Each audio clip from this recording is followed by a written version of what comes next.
You're about to discover how a small tribe from the frozen forests of Manchuria conquered the most populous empire on Earth. Close your eyes and imagine the year 1583 in the bitter cold of northeastern China, where a story begins that would reshape the entire Asian continent. The Manchus weren't always called Manchus. You need to understand that. They started as the Jurchens, a collection of semi-nomadic tribes living in what we now call northeastern China. These weren't the refined, silk-wearing courtiers you might picture when you think of Chinese dynasties. These were horsemen, hunters, and warriors who braided their hair and spoke a language completely different from Chinese. They were outsiders, and that's exactly what made their story so remarkable. In the late 1500s, a man named Nurhaci was born into one of these Jurchen tribes. His early life reads like something from an epic novel. When he was just 10 years old, his mother died. When he was 19, his father and grandfather were killed in a battle that wasn't even theirs. They were caught in the crossfire of someone else's war. You might expect this young man to fade into obscurity, crushed by tragedy.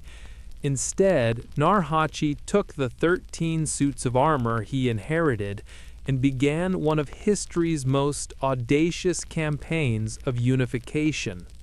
What made Nurhaci different? He understood something fundamental about power that many conquerors miss. He didn't just want to rule by force, he wanted to create a system that would last. Between 1583 and 1618, he systematically unified the Jurchen tribes. But here's the fascinating part. He didn't just defeat them in battle. He created an entirely new military and social organization called the Eight Banner System. Imagine a society where your identity, your military unit, your land rights, and your social status were all wrapped into one organizational structure. That's what the Eight Banners became. Every Jurchen male was assigned to one of 8 banners, each identified by different colored flags. Yellow, white, red, and blue, some bordered, some plain. You weren't just a soldier in your banner, your entire family belonged to it. Your children would belong to it. This wasn't just a military draft, it was a complete reorganization of society that created intense loyalty and efficiency. But Nurhaci was playing a larger game than just unifying tribes.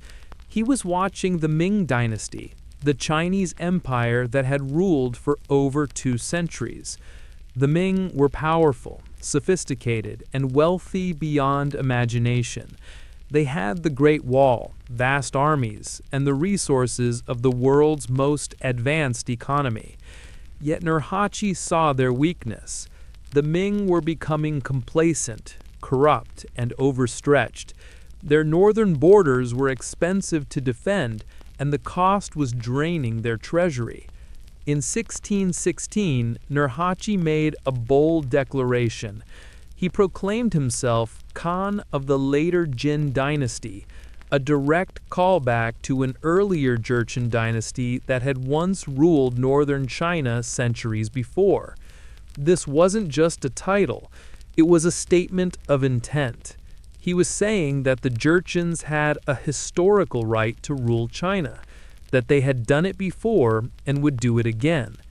The Ming Dynasty suddenly had a serious problem on their northeastern border. What you need to understand about this moment is that Nurhaci wasn't just a brilliant military commander, though he certainly was that. He was a state builder. He commissioned the creation of a written script for the Manchu language, adapting the Mongolian script to fit Jurchen sounds. This gave his people something they'd never had before, a way to record laws, history, and administration independently of Chinese. He was creating not just an army, but a civilization that could compete with China on China's own terms. The battles began in earnest in 1618, when Nurhaci issued a proclamation called the Seven Great Grievances, listing all the ways the Ming Dynasty had wronged the Jurchen people. It was a declaration of war wrapped in the language of justice. His armies began capturing Ming fortresses along the northeastern frontier. The Ming sent armies to stop him, and here's where Nurhaci's 8-banner system proved its worth. His forces were mobile, disciplined, and motivated in ways the Ming armies simply weren't.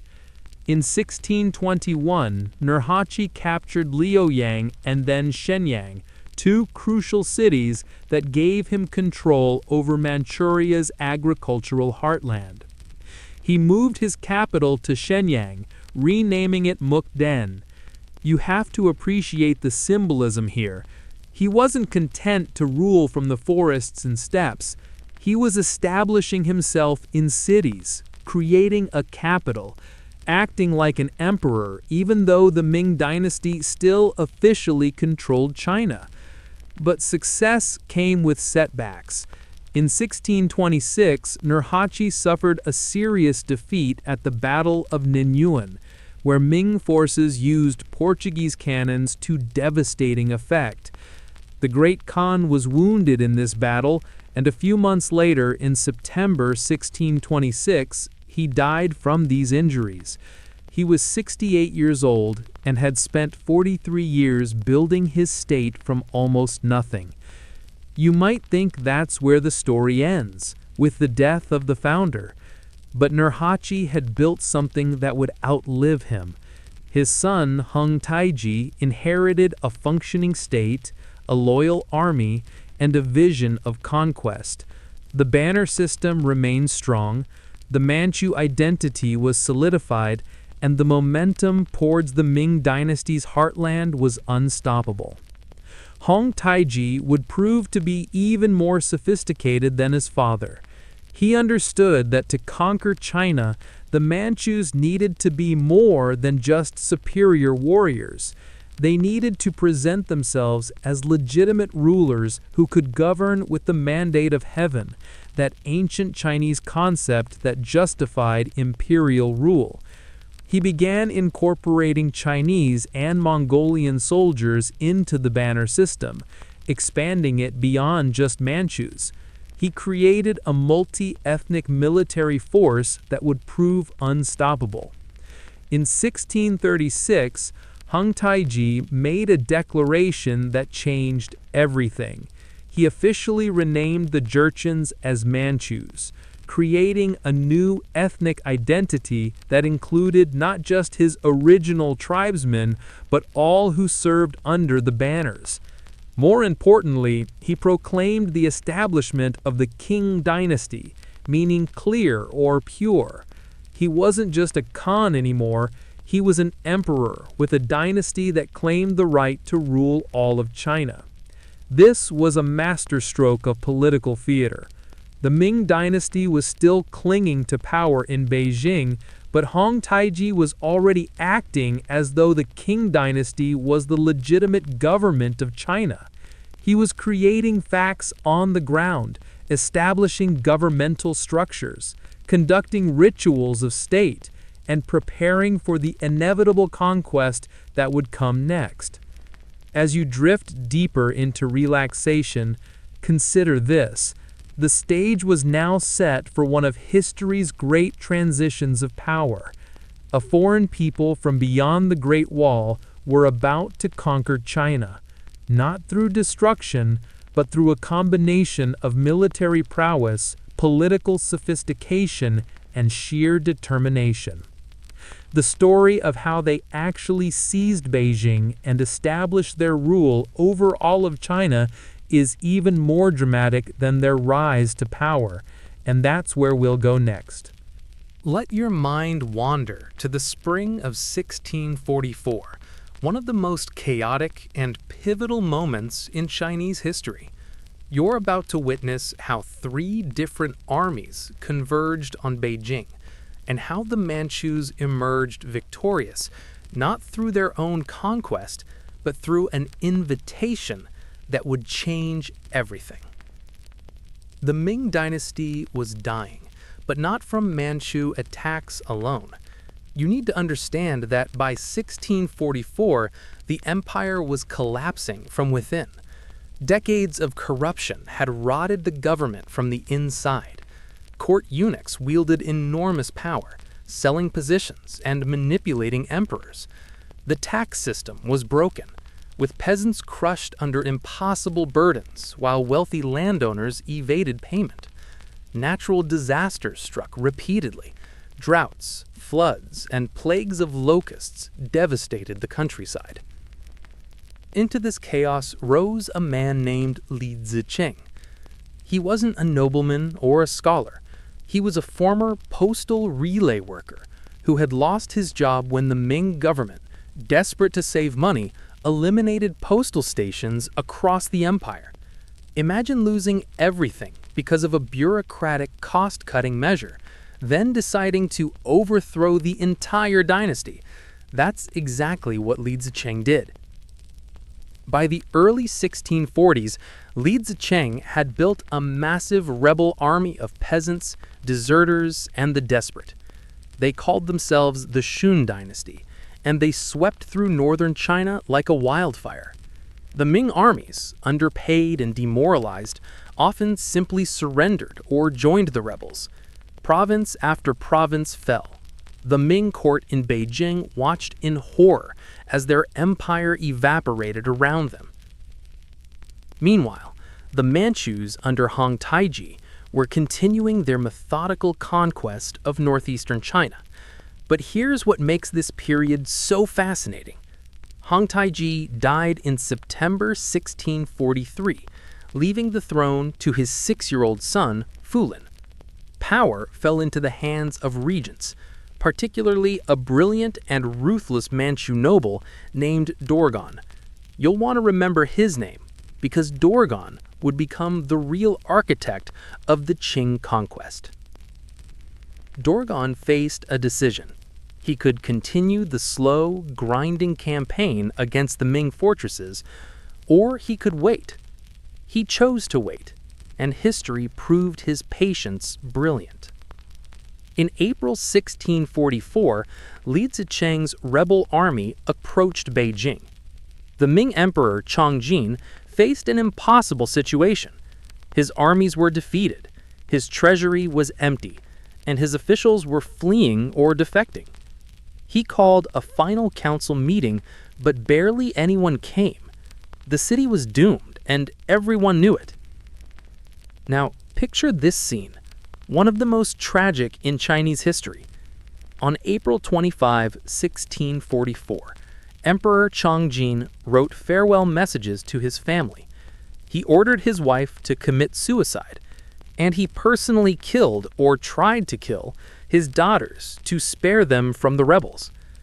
Then, in the early morning darkness, wearing a simple yellow robe, he climbed Coal Hill behind the Forbidden City with a single faithful eunuch. He wrote a final message saying he was ashamed to face his ancestors and that the rebels could dismember his body but must not harm his people. Then he hung himself from a tree. When dawn broke, Li Zicheng's forces entered Beijing without a fight.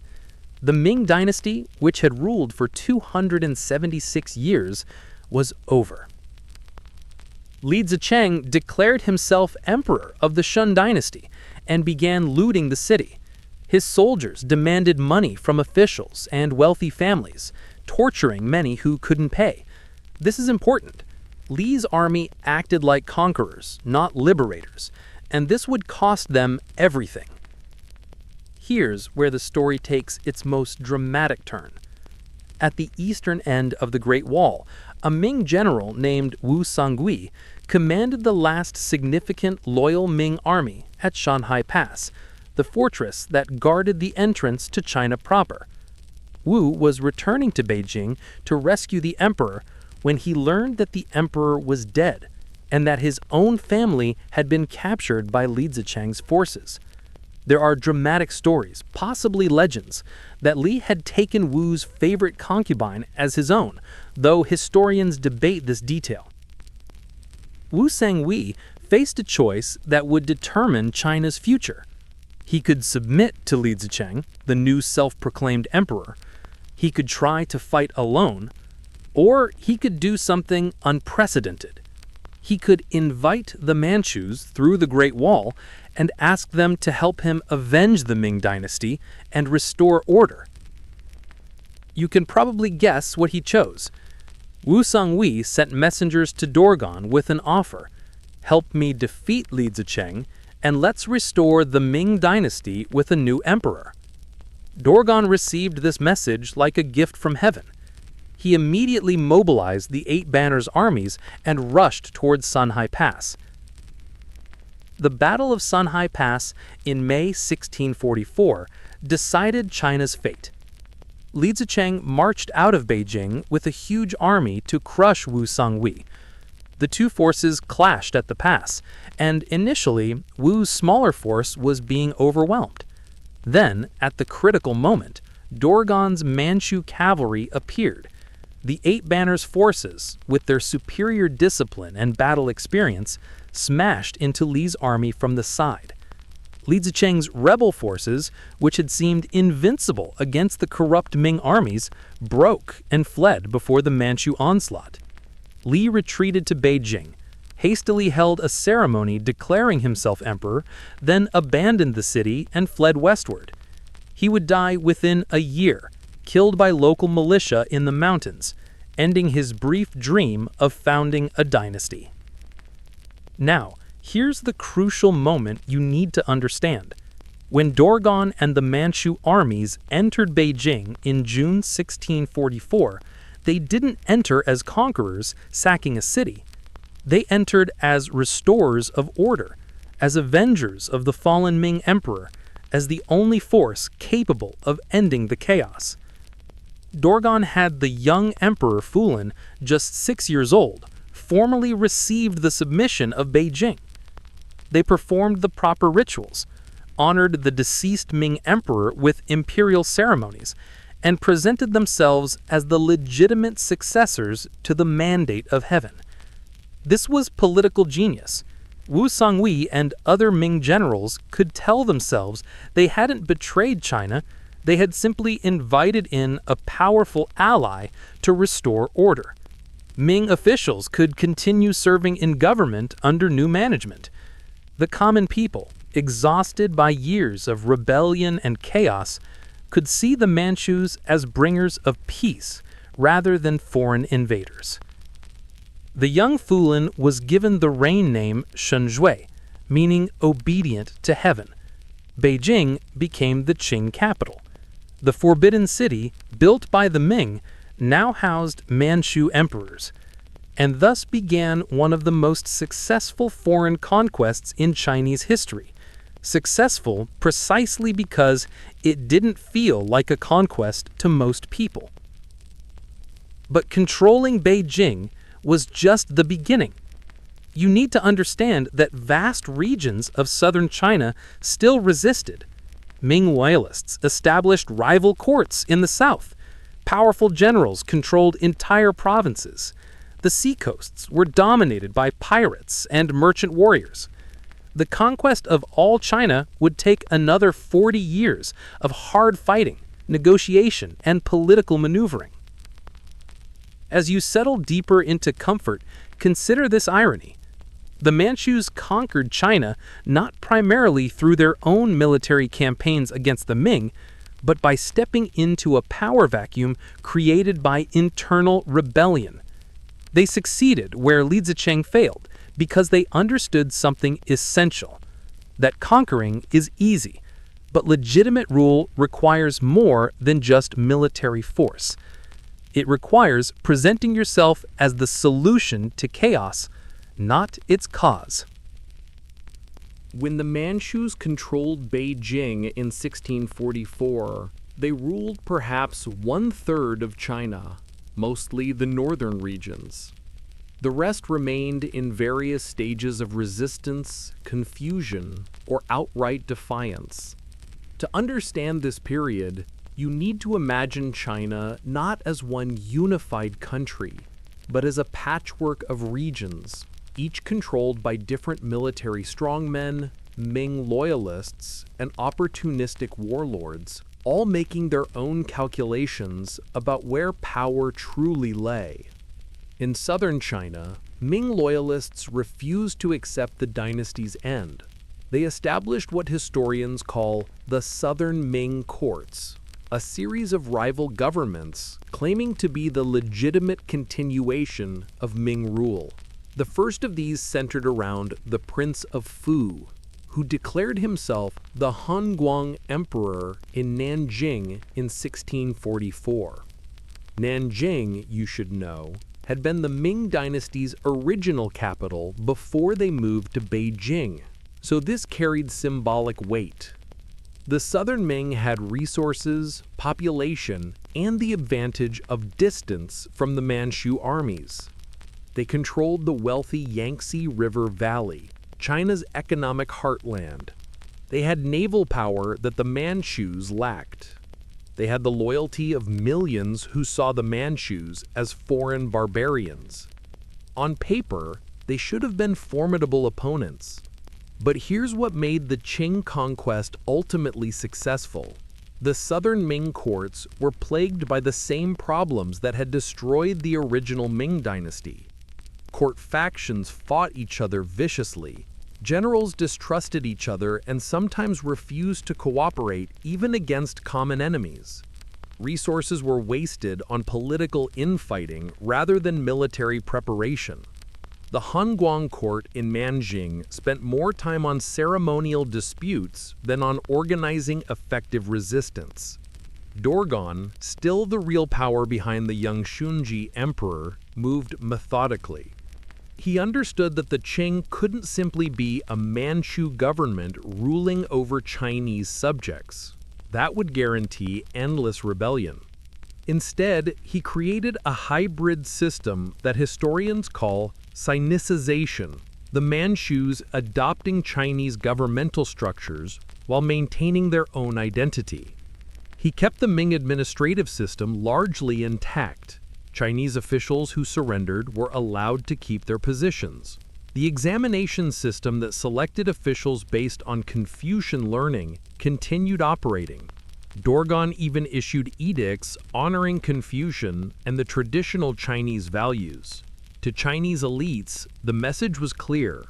Life under the Qing could continue much as it had before, if you simply accepted the new dynasty. But Dorgan also imposed measures that reminded everyone who was in charge. The most controversial was the Q Edict of 1645. Every male in Qing territory had to adopt the Manchu hairstyle, shaving the front of the head and braiding the remaining hair into a long queue. The edict proclaimed, "Keep your hair and lose your head," or "Keep your head and lose your hair." This wasn't just about hairstyle, it was about submission and identity. You need to understand how traumatic this was for Chinese men. In Confucian thinking, your body was a gift from your parents, and damaging it was disrespectful to them. Hair carried deep cultural significance. The Q Edict provoked fierce resistance, even riots. In some cities, people chose death rather than submission. But Dorgan was implacable.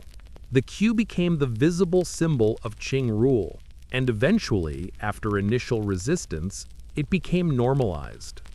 In 1645, Qing armies moved south and captured Nanjing. The Kangxi Emperor fled but was captured and later executed. The southern Ming cause seemed doomed, but it simply moved further south. New claimants to the Ming throne appeared in Fujian province and Guangdong. Each established their own court, their own government, their own military forces. The most significant of these was the Longwu Emperor in Fujian, supported by the powerful Zhang family of maritime traders and warriors. The Zhang family controlled a massive naval force and trading empire that stretched to Japan, Southeast Asia, and beyond. They were essentially a state within a state, and they threw their support behind the southern Ming. But internal divisions continued to plague the resistance. When the Longwu Emperor wanted to march north to fight the Qing, his own generals refused, fearing they would lose their territorial bases. When Qing armies attacked Fujian in 1646, the defense collapsed in disarray.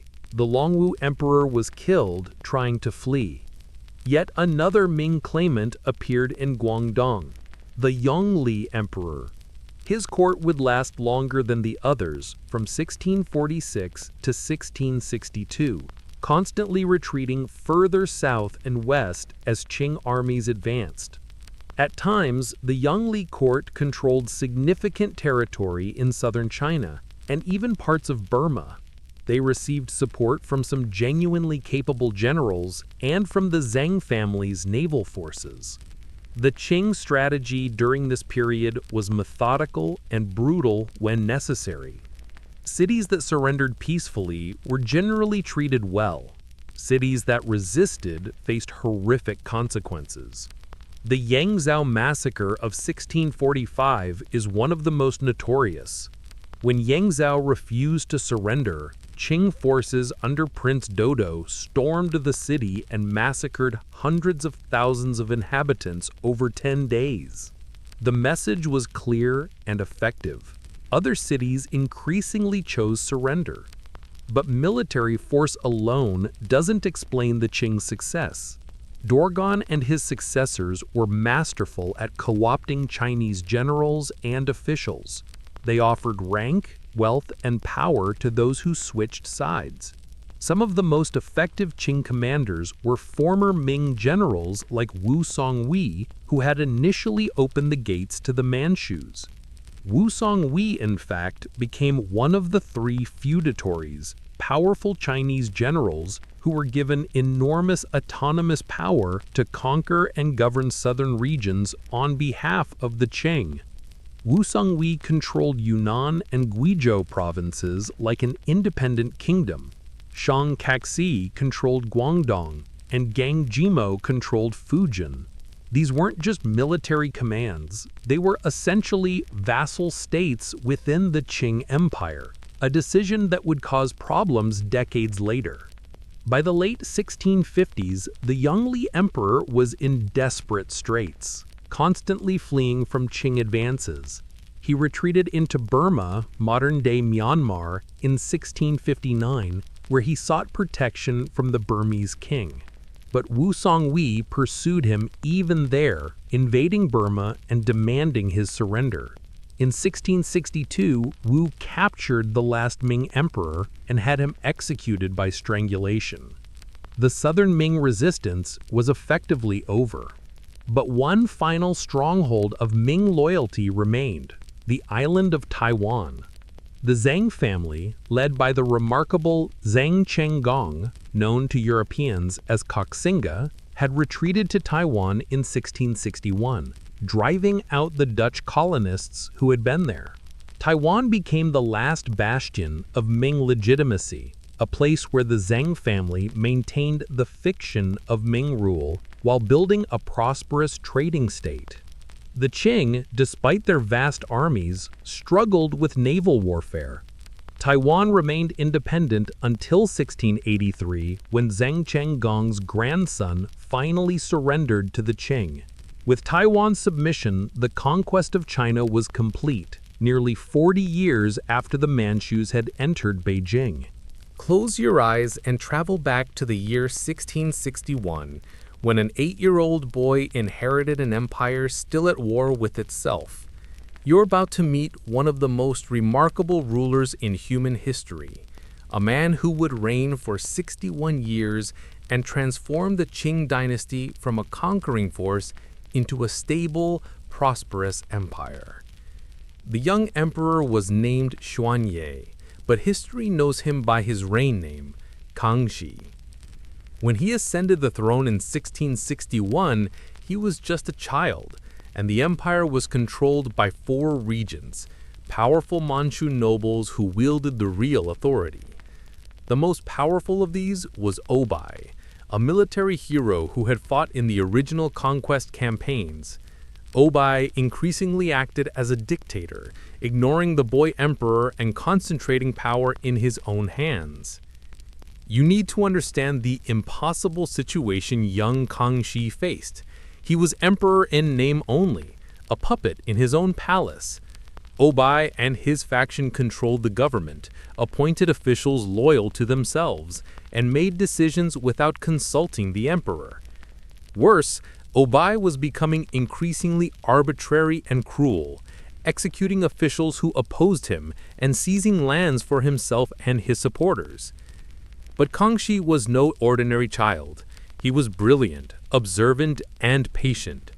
He studied not just the Confucian classics that all Chinese emperors learned, but also Manchu military traditions, Mongol customs, mathematics, astronomy, and even foreign learning from Jesuit missionaries at court.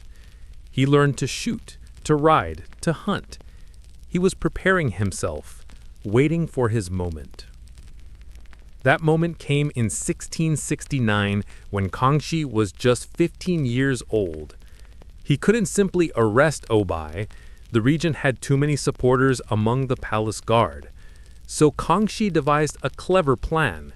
He gathered a group of young nobles and had them practice wrestling in the palace regularly, making it seem like innocent games. Obai saw these wrestling sessions and dismissed them as childish entertainment. Then, one day, when Obai came for an audience, these wrestlers suddenly seized him. The surprise was complete.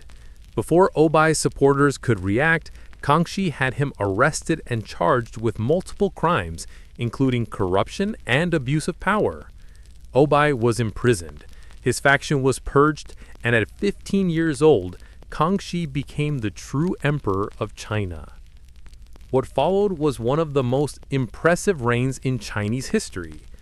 Kangxi would rule from 1661 to 1722, though his personal rule only truly began in 1669. During those 61 years, he would face down massive rebellions, expand the empire to its greatest extent, reform the government, sponsor cultural achievements, and establish the Qing Dynasty as legitimate rulers of China in the eyes of the Chinese people. His first major test came almost immediately. Remember the 3 feudatories we discussed earlier? Those powerful Chinese generals, Wu Sangui, Shang Kexi, and Zheng Jimao, who had been given enormous autonomous power to govern southern China? By the 1670s, they had become states within the state, maintaining their own armies, collecting their own taxes, and essentially ruling as independent kings. They cost the Qing government enormous amounts in subsidies, yet they were too powerful to simply remove.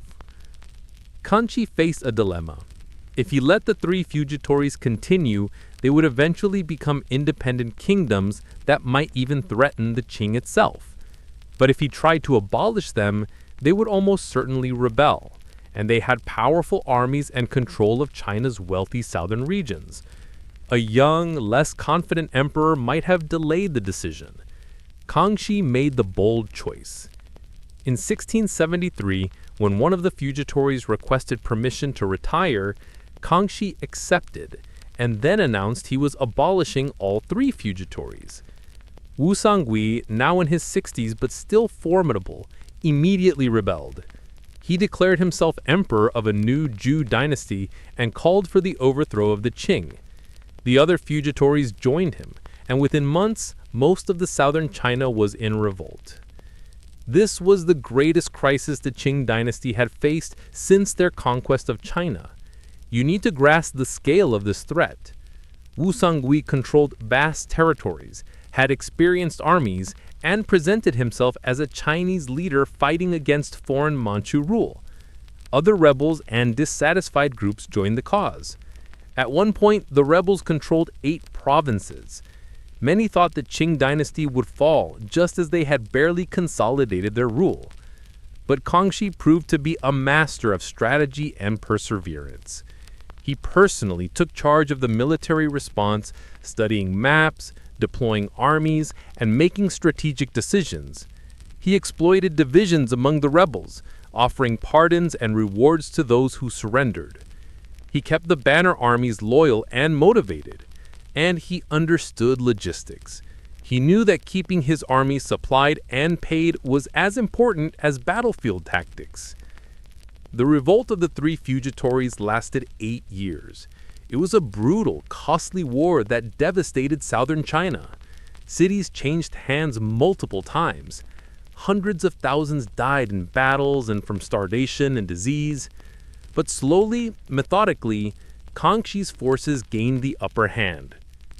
Wu Sangui died in 1678, still fighting, but his death removed the most capable rebel leader.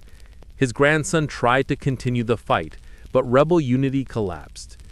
One by one, the rebel territories surrendered or were conquered.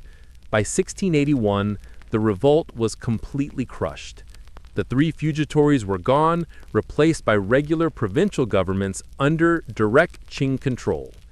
Southern China was finally, truly integrated into the empire. The victory established Kangxi's reputation as a decisive, capable ruler. But what you need to appreciate is how he handled the aftermath. He could have unleashed terrible retribution on the south, executing rebel supporters and confiscating property. Instead, Kangxi was remarkably lenient. He offered amnesty to most rebels who surrendered. He worked to rebuild the devastated regions. He understood that harsh punishment would breed resentment, while mercy would build loyalty. This combination of firmness when necessary and flexibility when possible became Kangxi's governing style. He was a Manchu warrior emperor who could lead armies and make ruthless decisions, but he was also a Confucian scholar king who valued learning, justice, and benevolent rule. He embodied the hybrid nature of king rule, maintaining Manchu military traditions while embracing Chinese cultural values. During these same years, Kangxi was also dealing with the Taiwan situation. The Zheng family still controlled the island and continued to raid the mainland coast. Kangxi imposed a strict coastal evacuation policy, forcing everyone living near the coast to move inland, denying the Zheng forces supplies and bases. It was harsh, but it was effective. Combined with a naval blockade and military pressure, this policy finally forced the Zheng family to surrender Taiwan in 1683. With the South pacified and Taiwan incorporated, Kangxi could turn his attention to other frontiers, but he never stopped learning and growing as a ruler. He regularly met with officials, scholars, and even Jesuit missionaries to discuss everything from mathematics to philosophy. He toured the empire extensively, seeing conditions firsthand rather than solely relying on reports. He was up before dawn every day working on government business, reading memorials from officials, making decisions on countless matters. Let your mind rest on this image.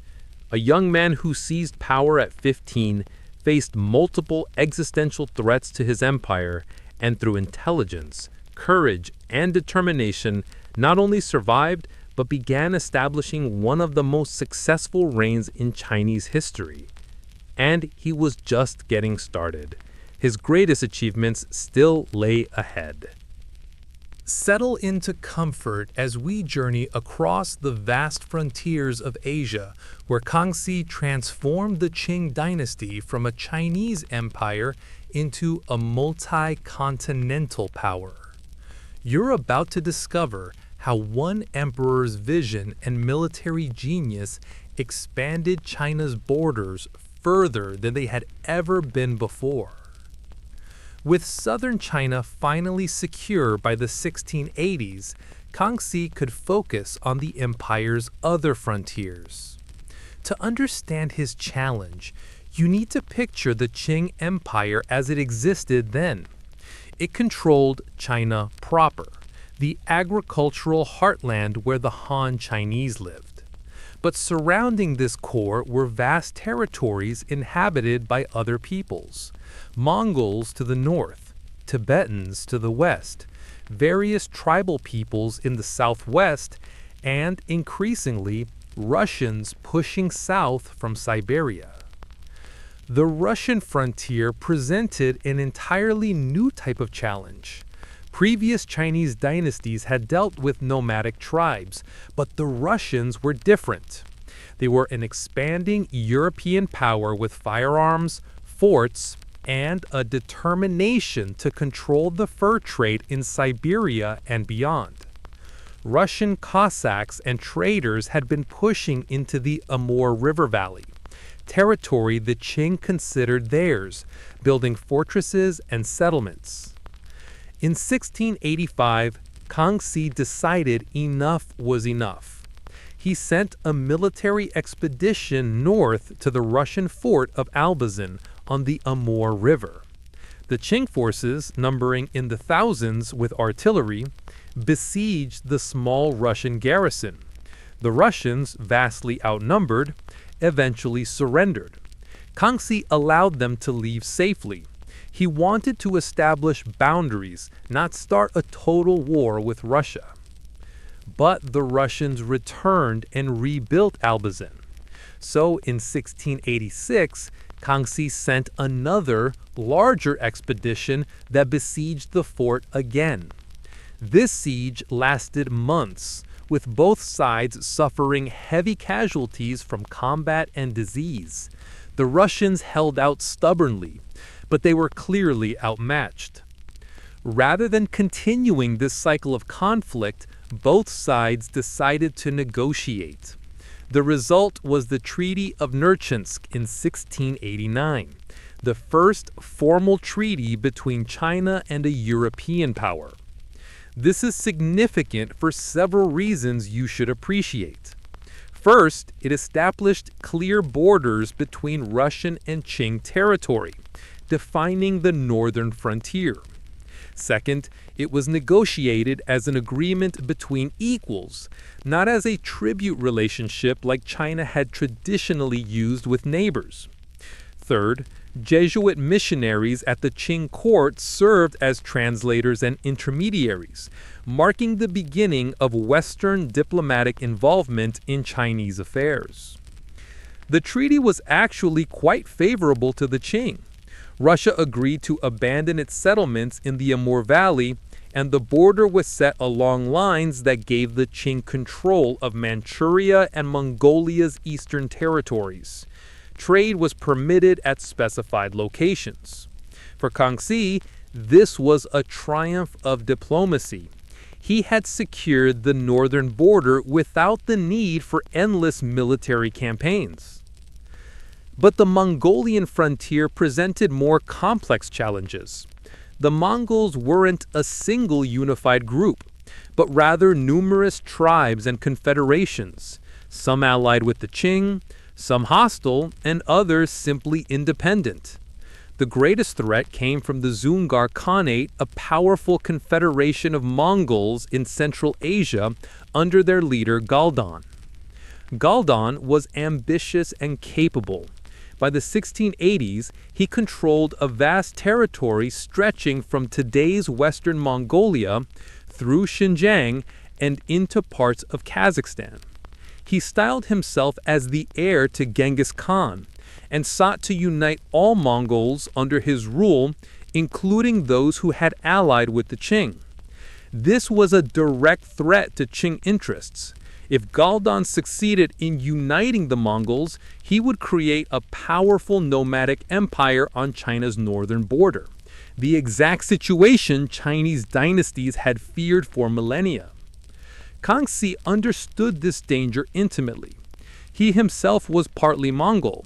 His grandmother was a Mongol princess, and the Qing had always maintained close ties with Mongolian nobility through marriages and alliances. Many Mongol tribes had joined the eight-banner system and fought for the Qing, but Galdan represented a rival vision of Mongol identity and power. In 1690, Galdan invaded Inner Mongolia with a large army, threatening territories allied with the Qing. Kangxi made a momentous decision. He would personally lead a military campaign against Galdan. This wasn't just symbolic leadership. Kangxi actually commanded his armies in the field, enduring the hardships of campaign life and making tactical decisions. The campaign was incredibly challenging.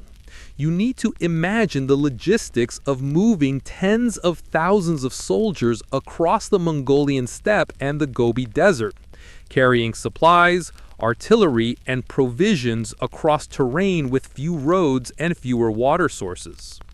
Many soldiers and animals died from heat, thirst, and exhaustion even before any battles occurred.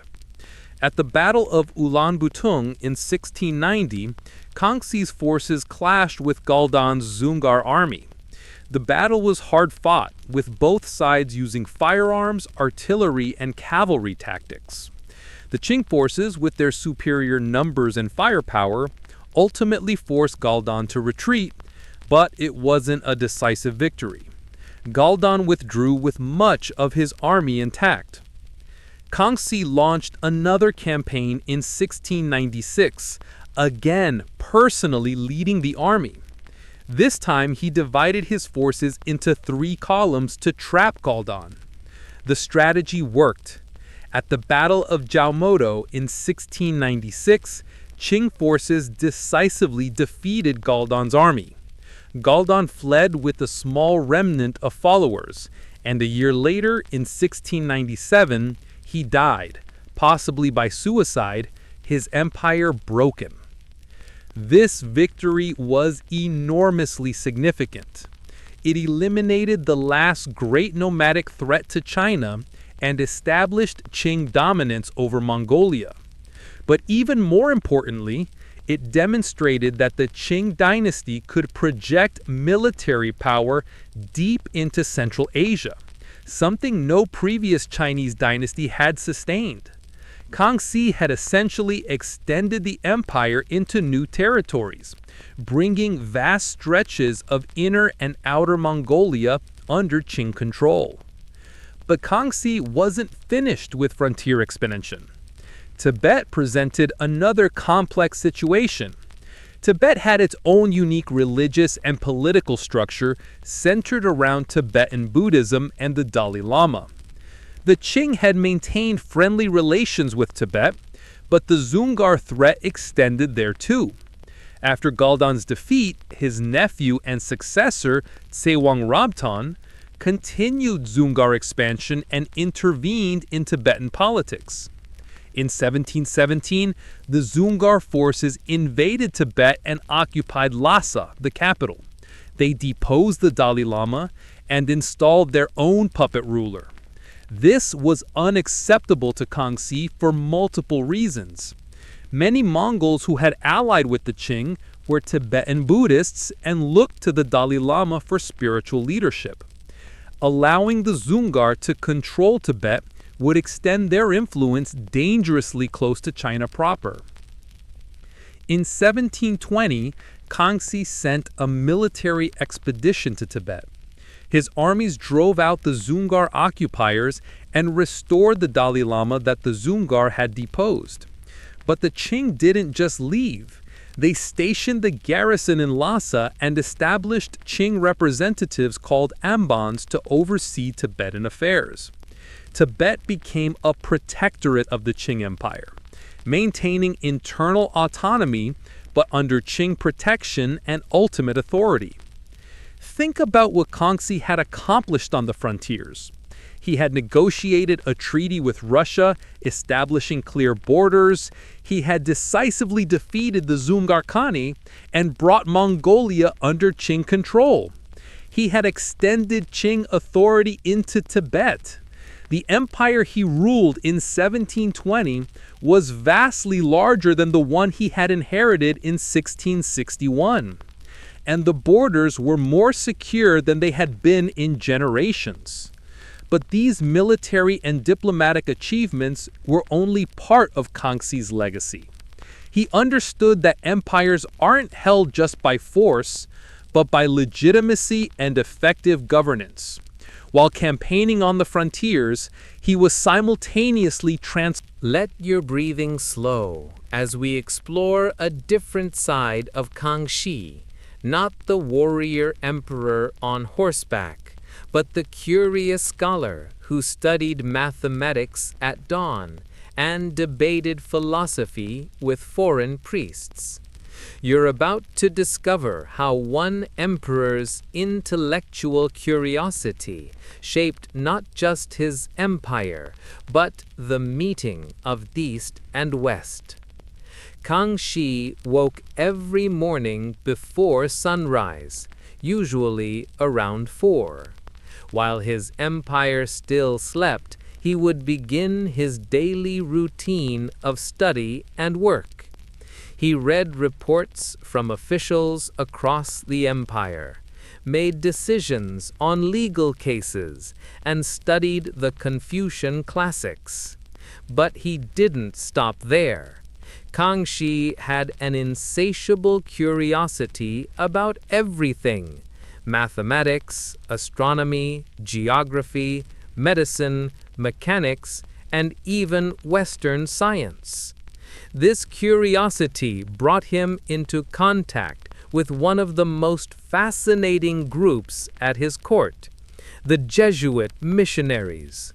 You need to understand who these Jesuits were and why they were in China. The Jesuits were Catholic priests from Europe, highly educated men who came to China hoping to convert the Chinese to Christianity. But they were also scientists, mathematicians, astronomers, and artists. They offered the Qing court something previous foreigners hadn't: advanced technical knowledge. The most influential of these Jesuits was a Belgian priest named Ferdinand Verbiest.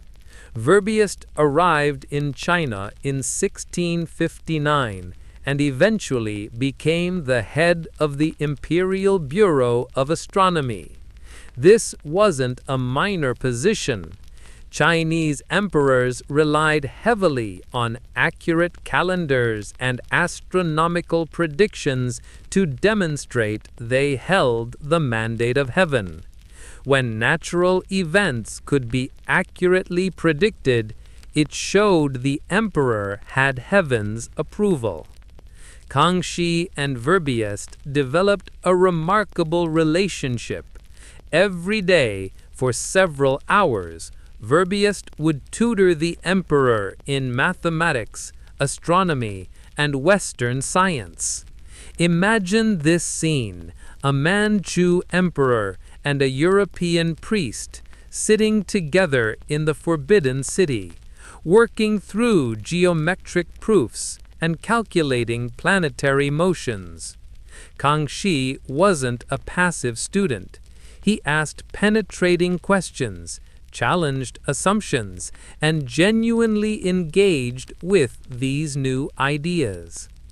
Verbiest built astronomical instruments for the emperor, constructed an observatory in Beijing, and even designed and cast cannons for the Qing armies.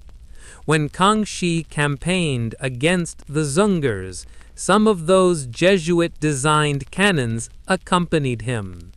The integration of Western military technology with Chinese imperial power was facilitated by these missionary scientists. But here's what makes this relationship truly fascinating. Kangxi was interested in Western learning, but he never became Westernized. He took what seemed useful and ignored the rest. He was happy to learn European mathematics because mathematics is universal and valuable. He was intrigued by Western astronomy because accurate astronomical calculations served Chinese imperial purposes. But he had no interest in European social customs, government systems, or religious beliefs beyond polite curiosity. The Jesuits walked a delicate line. They desperately wanted to convert the emperor and the Chinese elite to Christianity. They hoped that by making themselves useful, they would gain influence and eventually win converts. And they did achieve some success.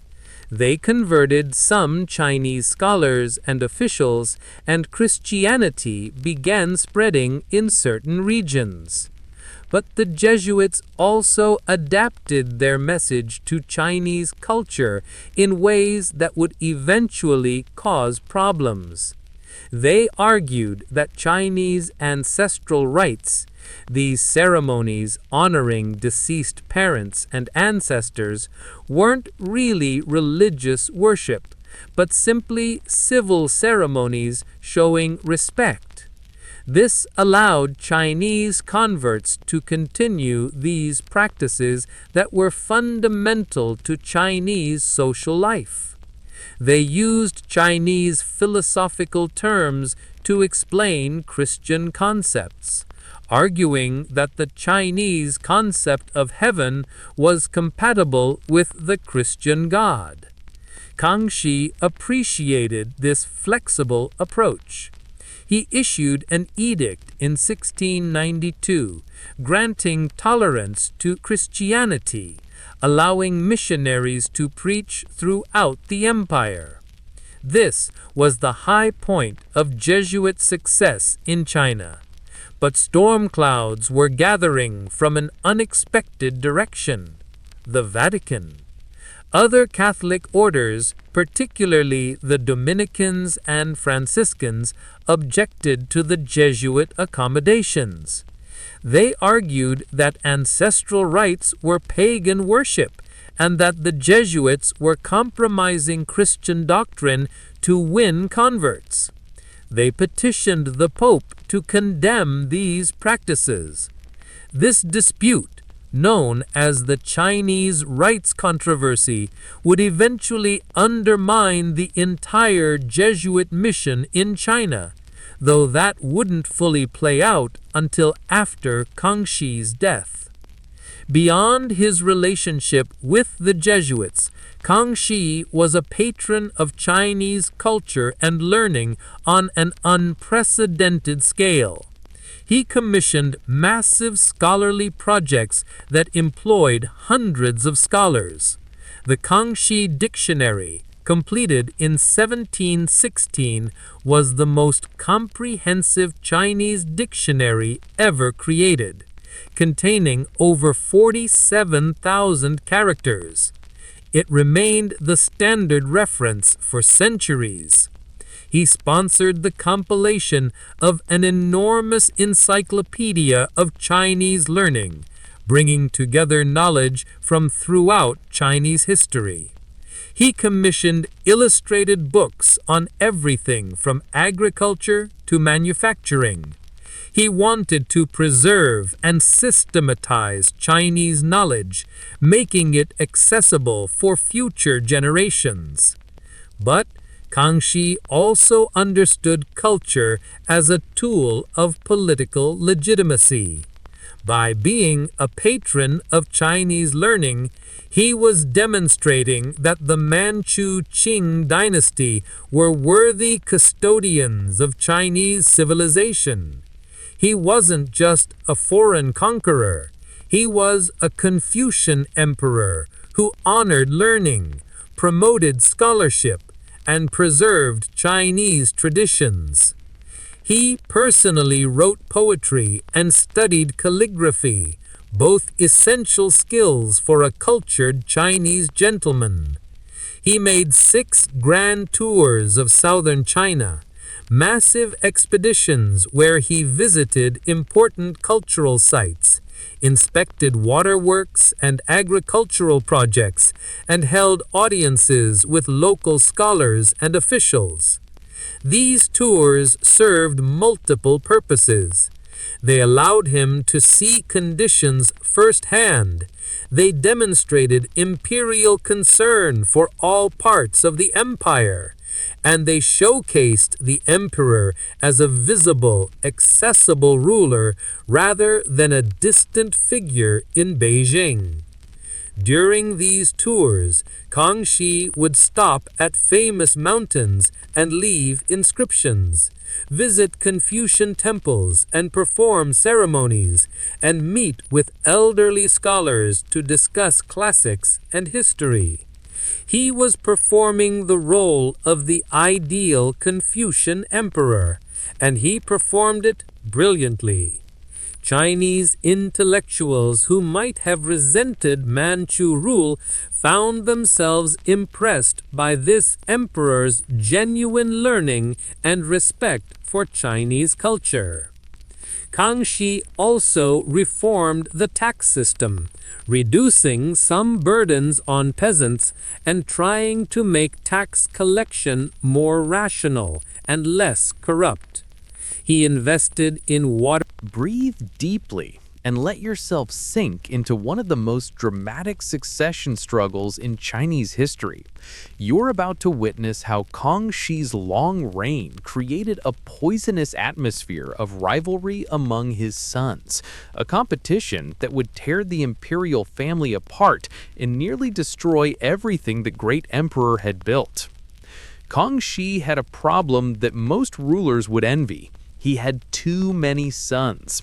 Over his lifetime, he fathered 35 sons who survived to adulthood, along with 20 daughters. In most circumstances, this would ensure the dynasty's continuation. But when you have dozens of princes, each with their own household, supporters, and ambitions, succession becomes a nightmare of intrigue and betrayal. The tragedy began with Kangxi's second son, Yin Rang. In 1675, when Yin Rang was just 1 year old, Kangxi did something unprecedented in Qing history. He formally designated him as crown prince, the heir apparent. This was unusual because the Manchus traditionally didn't publicly name heirs, partly to avoid the exact problems that would now unfold. But Kangxi loved Yin Rang's mother, who had died giving birth to him, and he wanted to honor her memory by elevating their son.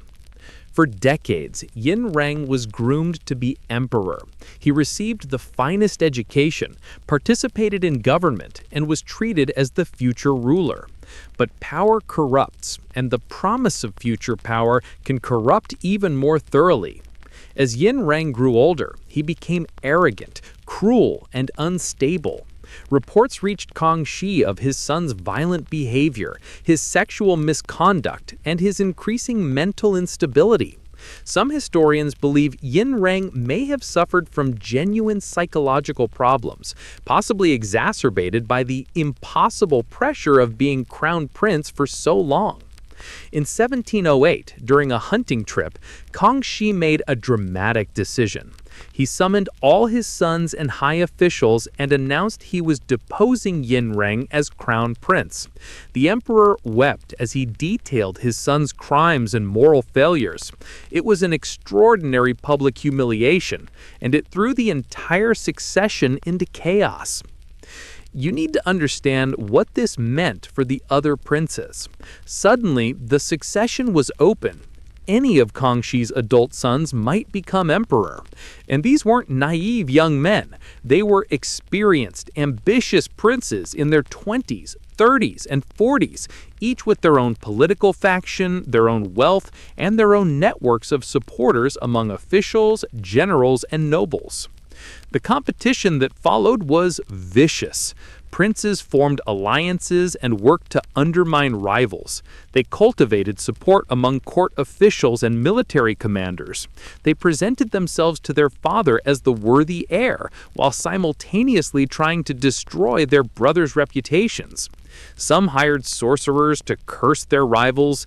Others spread rumors and false accusations. The court became a snake pit of intrigue.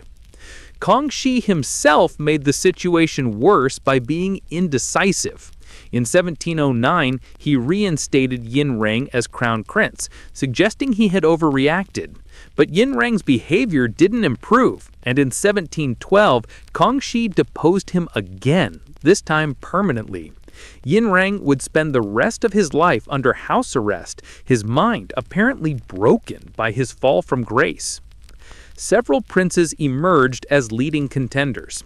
The eighth prince, Yin Si, was popular among officials and known for his political skills. He built a powerful faction that included several other princes and many high-ranking officials. The 14th prince, Yin Ti, was a successful military commander who led campaigns on the western frontier. He had military backing and was actually one of Kangxi's favorites in later years. But there was another prince who stayed somewhat in the shadows, carefully managing his reputation and avoiding direct confrontation. This was the fourth prince, Yin Zhen. He presented himself as diligent, dutiful, and unconcerned with power. He focused on administrative work and managing imperial estates. While his brothers competed openly, Yin Zhen appeared to stand apart from the factionalism. This was either genuine disinterest or brilliant strategy. Historians still debate which. As Kangxi grew older and sicker in the late 17 teens, the tension became unbearable. Everyone knew the succession would be decided soon, but Kangxi refused to publicly name a new heir. Some of his brothers barely spoke to each other. The court was divided into hostile factions. The empire remained stable because Kangxi's personal authority was still absolute, but everyone wondered what would happen when he died. In December 1722, Kangxi fell seriously ill at a hunting lodge outside Beijing. He was 68 years old and had reigned for 61 years, one of the longest reigns in human history. The princes rushed to his bedside, each hoping for a final declaration in their favor. The 14th prince, Yin Ti, was away on military campaign on the frontier, which would prove crucial. On December 20th, 1722, Emperor Kangxi died, and immediately an enormous controversy erupted. The fourth prince, Yin Zhen, announced his father had designated him as successor on his deathbed. He produced a written succession document bearing the imperial seals. Within hours, he declared himself the new emperor, with the reign name Yongzheng, meaning harmonious and upright. But many people didn't believe him. Rumors spread immediately that Yongzheng had forged the succession document or altered it to change his number from 14th to 4th, though this theory has major linguistic problems since the Chinese characters are completely different. Others claimed he had prevented his father from seeing other princes during his final illness. Some whispered he had even hastened his father's death. The eighth prince, Yin Si, and his faction were shocked and furious. They had expected either Yin Si himself or the 14th prince to succeed. Many officials believed the succession was illegitimate, but Yongzheng had prepared carefully. He had the support of key military commanders and controlled Beijing. The imperial guards accepted his authority. He moved swiftly to consolidate power before opposition could organize. The 14th prince, Yin Ti, returned from the frontier to find his brother on the throne. He had no choice but to accept the situation or launch a civil war. He chose submission, but Yongzheng never trusted him. Within a few years, Yin Ti was stripped of his titles and placed under house arrest. Yongzheng dealt with his rival brothers systematically and ruthlessly. The eighth prince and his main supporters were gradually demoted, stripped of their titles, imprisoned, and in some cases killed. Yongzheng accused them of treason, corruption, and plotting against the throne. Whether these charges were true or fabricated, the effect was the same.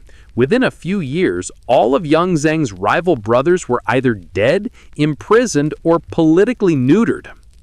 The question of whether Yongzheng's succession was legitimate has fascinated historians for 3 centuries. The evidence is contradictory and incomplete. What we know is that Kangxi never publicly named Yongzheng as heir before his death, yet Yongzheng produced documentation claiming he had. We know the succession happened very quickly with what seemed like careful preparation. We know many people at the time doubted its legitimacy. But we also know that Yongzheng proved to be an extraordinarily capable emperor. If he seized power illegitimately, he used that power effectively. He would reign for only 13 years, but in that time, he would reform the government, restore the treasury, and establish administrative systems that would serve the Qing Dynasty for another century. The succession crisis revealed something important about the Qing Dynasty. Despite all of Kangxi's achievements, the question of how to transfer power smoothly remained unsolved. The Manchu tradition of not naming heirs publicly had prevented this kind of succession struggle in earlier generations, but it no longer worked in a vast bureaucratic empire where succession uncertainty could cause political paralysis. As you relax deeper, consider this. Yongzheng inherited not just an empire, but a court full of people who doubted his legitimacy and brothers who hated him. How he dealt with the situation and transformed the empire's administration is a story of ruthless efficiency and genuine reform, sometimes difficult to distinguish from each other. Close your eyes and imagine a man who slept only 4 hours a night, who read and responded to hundreds of official documents daily, who trusted almost no one, and who transformed an empire through sheer force of will and administrative genius. You're about to meet Yongzheng, perhaps the most underappreciated emperor in Chinese history. Yongzheng's reign lasted only 13 years, from 1722 to 1735, yet he accomplished more fundamental reform than most emperors achieve in decades. Part of this was necessity. He inherited serious problems that his father, for all his greatness, had left unresolved. The imperial treasury was nearly empty, despite the empire's prosperity. Provincial officials were corrupt and often ignored imperial orders. The tax system was chaotic and unfair. Secret societies and religious movements threatened social stability. But Yongzheng also reformed because it fit his personality. He was a workaholic micromanager who believed that good government required constant vigilance and personal attention to detail. Where Kangxi had been genial and inclusive, Yongzheng was suspicious and controlling. Where Kangxi delegated authority, Yongzheng centralized it. He was not loved, but he was effective. One of his first targets was the treasury problem. When Yongzheng took the throne, he discovered that the imperial government was essentially broke. How could this be? The economy was thriving, trade was robust, agriculture was productive. The problem was that tax revenue was being siphoned off at every level before it reached the central government. Here's how the system worked. Local officials collected taxes from the people, then sent a portion to the provincial government, which sent a portion to the central government. At each level, officials took their cut, sometimes legitimately for administrative expenses, often illegally for their own enrichment. By the time revenue reached Beijing, it was a fraction of what had been collected. Officials also engaged in creative accounting, reporting lower tax collections than actually occurred and pocketing the difference. Yongzheng attacked this problem with characteristic ruthlessness. He created a new system where provincial officials had to report directly to him, bypassing intermediate levels.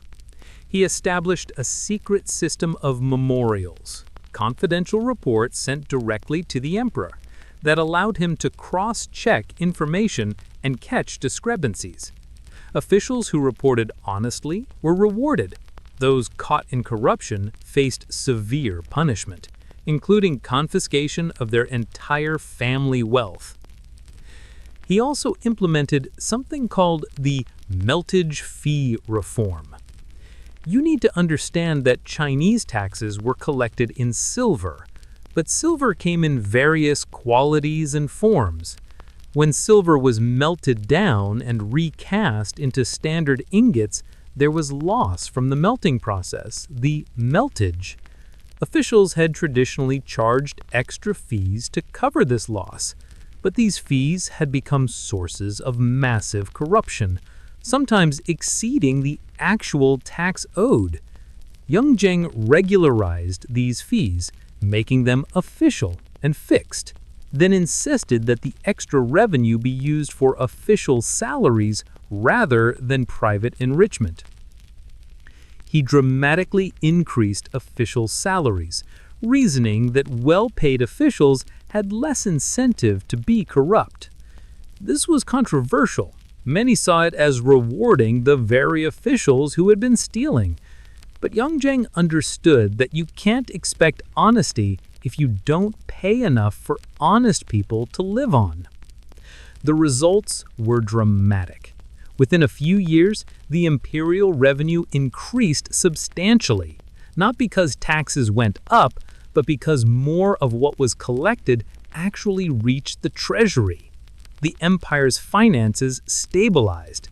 But this made Yongzheng many enemies among the official class who resented losing their traditional sources of extra income. Yongzheng also tackled the problem of hereditary privilege. In China, certain families and groups had special tax-exempt status, descendants of Confucius, certain ethnic minorities, some religious groups, and various hereditary landholders. These exemptions meant that the tax burden fell disproportionately on common peasants, while wealthy, privileged groups paid nothing. It was deeply unfair and economically inefficient. Yongzheng began eliminating these exemptions, insisting that everyone should pay taxes based on their actual wealth and landholdings. This was explosive. He was attacking the privileges of the most powerful groups in society, people who had connections to officials and influence at court. But Yongzheng didn't care about making friends. He cared about creating a fair and efficient system. He also addressed the problem of secret societies and religious movements. Throughout Chinese history, secret societies had often been breeding grounds for rebellion. They promised salvation, mutual aid, and sometimes anti-government action. Some were harmless, but others were genuinely subversive. Yongzheng cracked down hard, banning many societies and persecuting their members. This included religious minorities. Yongzheng was suspicious of Christianity, seeing it as a potentially subversive foreign religion. Remember the Jesuit missionaries who had been so influential under Kangxi? Yongzheng was less welcoming. When the Pope issued a decree condemning Chinese ancestral rites and demanding Chinese Christians abandon these practices, Yongzheng saw this as foreign interference in Chinese culture. He banned Christian missionary activity and expelled most missionaries, though he kept a few who had useful technical skills. His treatment of Christianity reflected a broader pattern. Yongzheng was intensely culturally conservative despite being an administrative reformer. He promoted Confucian orthodoxy and attacked what he saw as heterodox beliefs. He published essays defending Confucian values and attacking Buddhism and Taoism when he felt they promoted superstition over proper moral behavior. But perhaps Yongzheng's most significant innovation was the Grand Council. He created this small group of trusted advisors who met with him daily to handle the most important state business. The Grand Council operated in secret, with no records of its deliberations. This allowed for quick decision-making without the bureaucratic delays and leaks that plagued the regular government apparatus. The Grand Council also centralized power in the emperor's hands. Instead of having to work through various government ministries and agencies with each their own agendas and procedures, Yongzheng could make decisions quickly with a small group of advisors who served at his pleasure. It was efficient, but it also made the empire's governance dependent on having an energetic, capable emperor. When weak emperors later used the Grand Council system, it would become a tool for others to control them.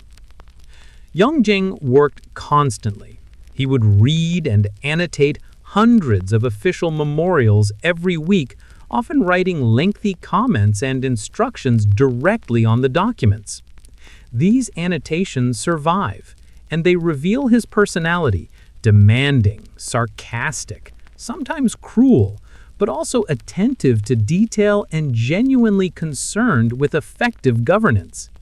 He didn't just rubber-stamp decisions, he engaged with the substance of government in ways few emperors did.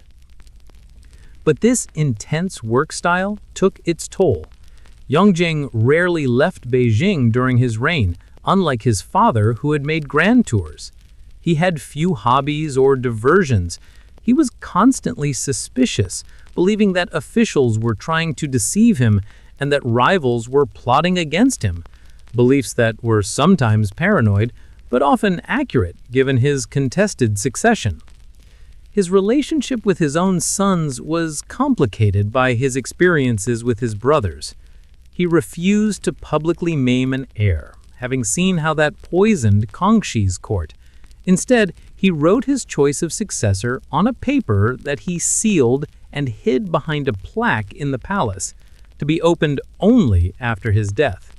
This was his solution to the succession problem. Keep everyone guessing until the last moment. Yongzheng also completed the conquest of Tibet and the Zongars territories that his father had begun. He sent armies into Central Asia to finally eliminate the Zongar Khanate as a threat. His generals succeeded in bringing vast territories under Qing. Relax completely as we enter the golden age of the Qing Dynasty, a period when China was arguably the wealthiest, most powerful, and most culturally sophisticated empire on earth. You're about to meet Qianlong, an emperor who would reign longer than anyone in Chinese history and preside over the empire's absolute zenith. When the 24-year-old Hongli ascended the throne in 1735, taking the reign name Qianlong, meaning lasting eminence, he inherited an empire in excellent condition. His grandfather, Kangxi, had expanded and secured the borders.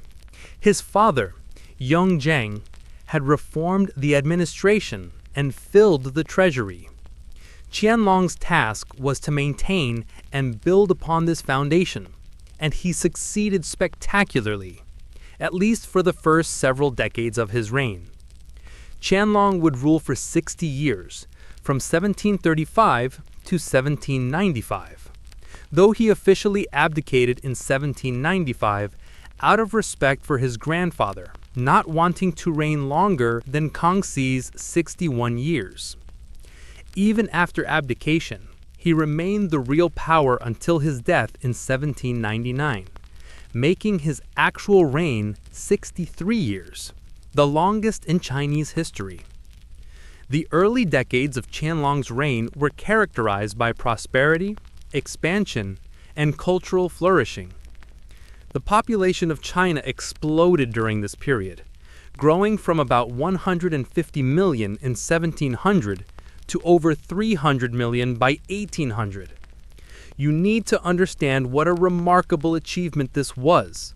The empire doubled its population while maintaining order, feeding everyone, and actually becoming wealthier.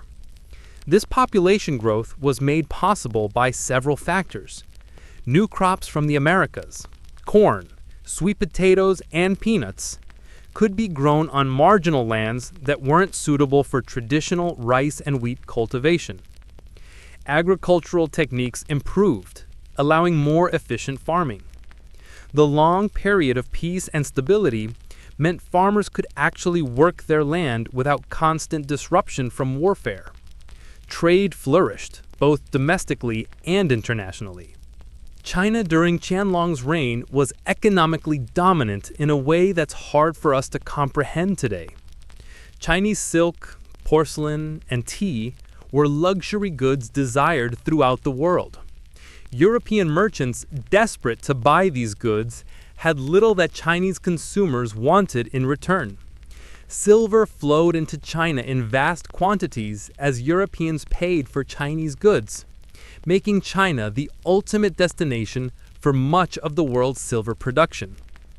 Qianlong himself was a Renaissance man in the Chinese tradition. He was an accomplished poet who wrote over 40,000 poems during his lifetime. Though, to be honest, quantity didn't always mean quality, and many were rather mediocre. He was a painter, a calligrapher, and a passionate collector of art. He assembled one of the greatest art collections in history, gathering paintings, calligraphy, and precious objects from throughout Chinese history. But Qianlong wasn't just a collector. He was an active participant in culture. He would have his favorite paintings brought out, study them, and write his own poems and comments directly on them. Many priceless artworks have Qianlong's seals and inscriptions covering them, which horrifies modern art historians, but demonstrates how personally engaged he was with his collection.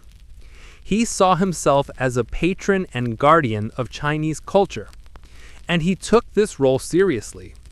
He commissioned massive scholarly projects that dwarfed even his grandfather's efforts. The complete library of the four treasuries was an encyclopedic compilation that aimed to preserve all important Chinese texts.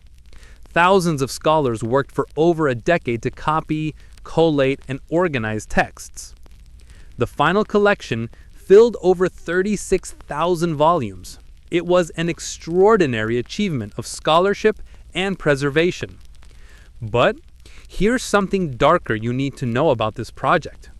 While gathering these texts, Qianlong's officials also searched for books that were politically dangerous, that criticized the Manchus, or that were deemed heterodox. Thousands of books were banned and destroyed. Entire libraries were purged. Authors who had criticized the Qing or portrayed the Manchus negatively, even in works written decades earlier, were posthumously condemned, and sometimes their descendants were punished. This was literary inquisition on a massive scale. Qianlong wanted to control not just the present, but how the past was remembered. He was simultaneously the greatest patron of Chinese culture and one of its most aggressive censors. The irony is that by collecting and preserving so much, he left us with an incredibly rich cultural legacy, but we'll never know what was lost in the purges. On the military front, Qianlong launched what he called the 10 Great Campaigns, a series of military expeditions to the frontiers that completed the empire's expansion and crushed various threats. These campaigns weren't all equally significant, and calling them great was partly propaganda, but several were genuinely important. The most significant were the campaigns against the Zongars in the 1750s. Remember that confederation of Mongols in Central Asia that had been a threat since Kangxi's time? Qianlong decided to eliminate them completely. He sent massive armies into Central Asia, and the campaigns were successful beyond even his expectations. The Dzungar Khanate was utterly destroyed, its population killed or scattered, its territories absorbed into the Qing Empire. This was genocide, though that word didn't exist yet. Qing armies systematically killed the Zongar men, women, and children. Entire tribes were wiped out. The destruction was so complete that the Zongars essentially ceased to exist as a people. The region they had inhabited, modern Xinjiang, was open to Chinese and other settlers, fundamentally changing its demographics. With the Zongars eliminated, Qianlong's armies also brought parts of Central Asia, including portions of modern Kazakhstan and Kyrgyzstan, under Qing control. The empire reached its maximum territorial extent, stretching from the Pacific Ocean to Central Asia, from Mongolia to Burma, encompassing modern China, Taiwan, Tibet, Xinjiang, and Mongolia, plus tributary relationships with Korea, Vietnam, and other neighboring states. Qianlong also sent expeditions to Burma, Vietnam, and Nepal. These were less successful. The campaigns in Burma and Vietnam were costly and achieved limited results, while the Nepal expedition was more of a punitive raid than a conquest. But Qianlong counted all of them among his 10 great campaigns, and they reinforced the image of Qing power extending in all directions. The empire Qianlong ruled in the 1760s and 1770s was at its absolute peak. The treasury was overflowing with silver. The population was growing and prosperous. Culture flourished. The borders were secure and expanded. Foreign envoys came to Beijing bearing tribute, acknowledging Qing supremacy. If you had asked anyone in the world during this period which was the greatest empire, most informed observers would have said China without hesitation. Qianlong himself cultivated an image of universal rulership. He wasn't just emperor of China. He saw himself as a world emperor, the center of civilization, to whom all other rulers should pay respect. He maintained the traditional Chinese tributary system, where foreign states sent embassies bearing tribute, performed ceremonies acknowledging Qing superiority, and received gifts and recognition in return. This system worked well with traditional neighbors like Korea, which had accepted Chinese cultural influence for centuries. It worked less well with European powers, who were beginning to arrive in greater numbers, and who had very different ideas about international relations. But during Qianlong's peak decades, even the Europeans played along with Chinese protocols because they wanted access to Chinese trade. The emperor lived in unimaginable luxury. The fort and city was expanded and beautified. The summer palace outside Beijing was rebuilt and expanded into a magnificent complex of lakes, gardens, and pavilions. Qianlong would retreat there during hot summers, conducting government business in splendid surroundings. He commissioned elaborate ceremonies, spectacular processions, and lavish entertainments. But as you let yourself relax deeper, you should know that even at this height of power and prosperity, seeds of future problems were being planted. The very success of the empire was creating new challenges. Overpopulation would strain.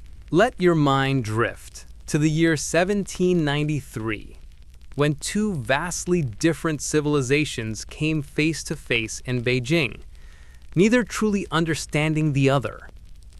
You're about to witness one of history's most famous missed opportunities, a moment when the future of East-West relations hung in the balance, and how cultural misunderstanding doomed it to failure. By the 1790s, Qianlong was in his 80s and had been emperor for nearly 6 decades. He had seen China reach heights of prosperity and power that would never be matched again. But he was also increasingly out of touch with changing realities, both within his empire and in the wider world. The British were about to give him a wake-up call, though he wouldn't recognize it as such. Great Britain, rapidly industrializing and expanding its global influence, was frustrated with trade restrictions in China. British merchants could only trade at Canton, modern Guangzhou, only through approved Chinese merchants called the Kohong, and only during certain seasons. The British had to follow Chinese regulations, pay fees to Chinese officials, and accept a massive trade imbalance. They bought huge quantities of tea, silk, and porcelain from China, but had almost nothing the Chinese wanted to buy in return, forcing them to pay in silver. King George III decided to send an embassy to China to negotiate better trade terms, diplomatic representation, and perhaps even territorial concessions where British merchants could operate freely. He chose Lord George Macartney, an experienced diplomat, to lead this mission. The British spared no expense.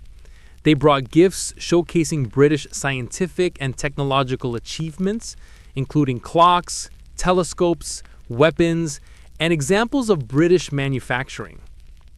The embassy arrived in China in 1793 and was escorted to Beijing with great ceremony. The Chinese treated them as tribute bearers, foreigners coming to acknowledge the emperor's superiority and bring gifts, exactly like embassies from Korea or Vietnam. The British thought they were coming as equals, representatives of one great power to another, to negotiate mutually beneficial arrangements. This fundamental misunderstanding colored everything that followed.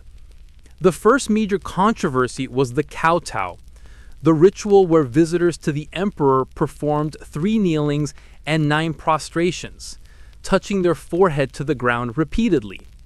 To the Chinese, this was simply proper respect when meeting the Son of Heaven. To the British, kneeling to anyone except their own monarch was unacceptable. Macartney and Chinese officials negotiated for weeks about this protocol.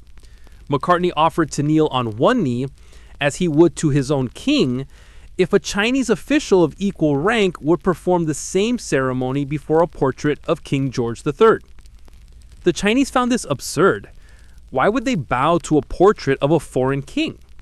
Eventually, a compromise was reached where Macartney performed something between Chinese and European protocol, though accounts differ on exactly what he did. In September 1793, Macartney finally met Qianlong at the emperor's summer retreat. The aging emperor received him cordially, accepted the British gifts, and gave lavish gifts in return. But when Macartney presented Britain's requests, expanded trade, diplomatic representation in Beijing, a small island near Canton for British use, reduced tariffs, and permission to trade at northern ports, the emperor's response was polite but absolutely firm. No. Qianlong's written response to King George III is one of history's most revealing documents.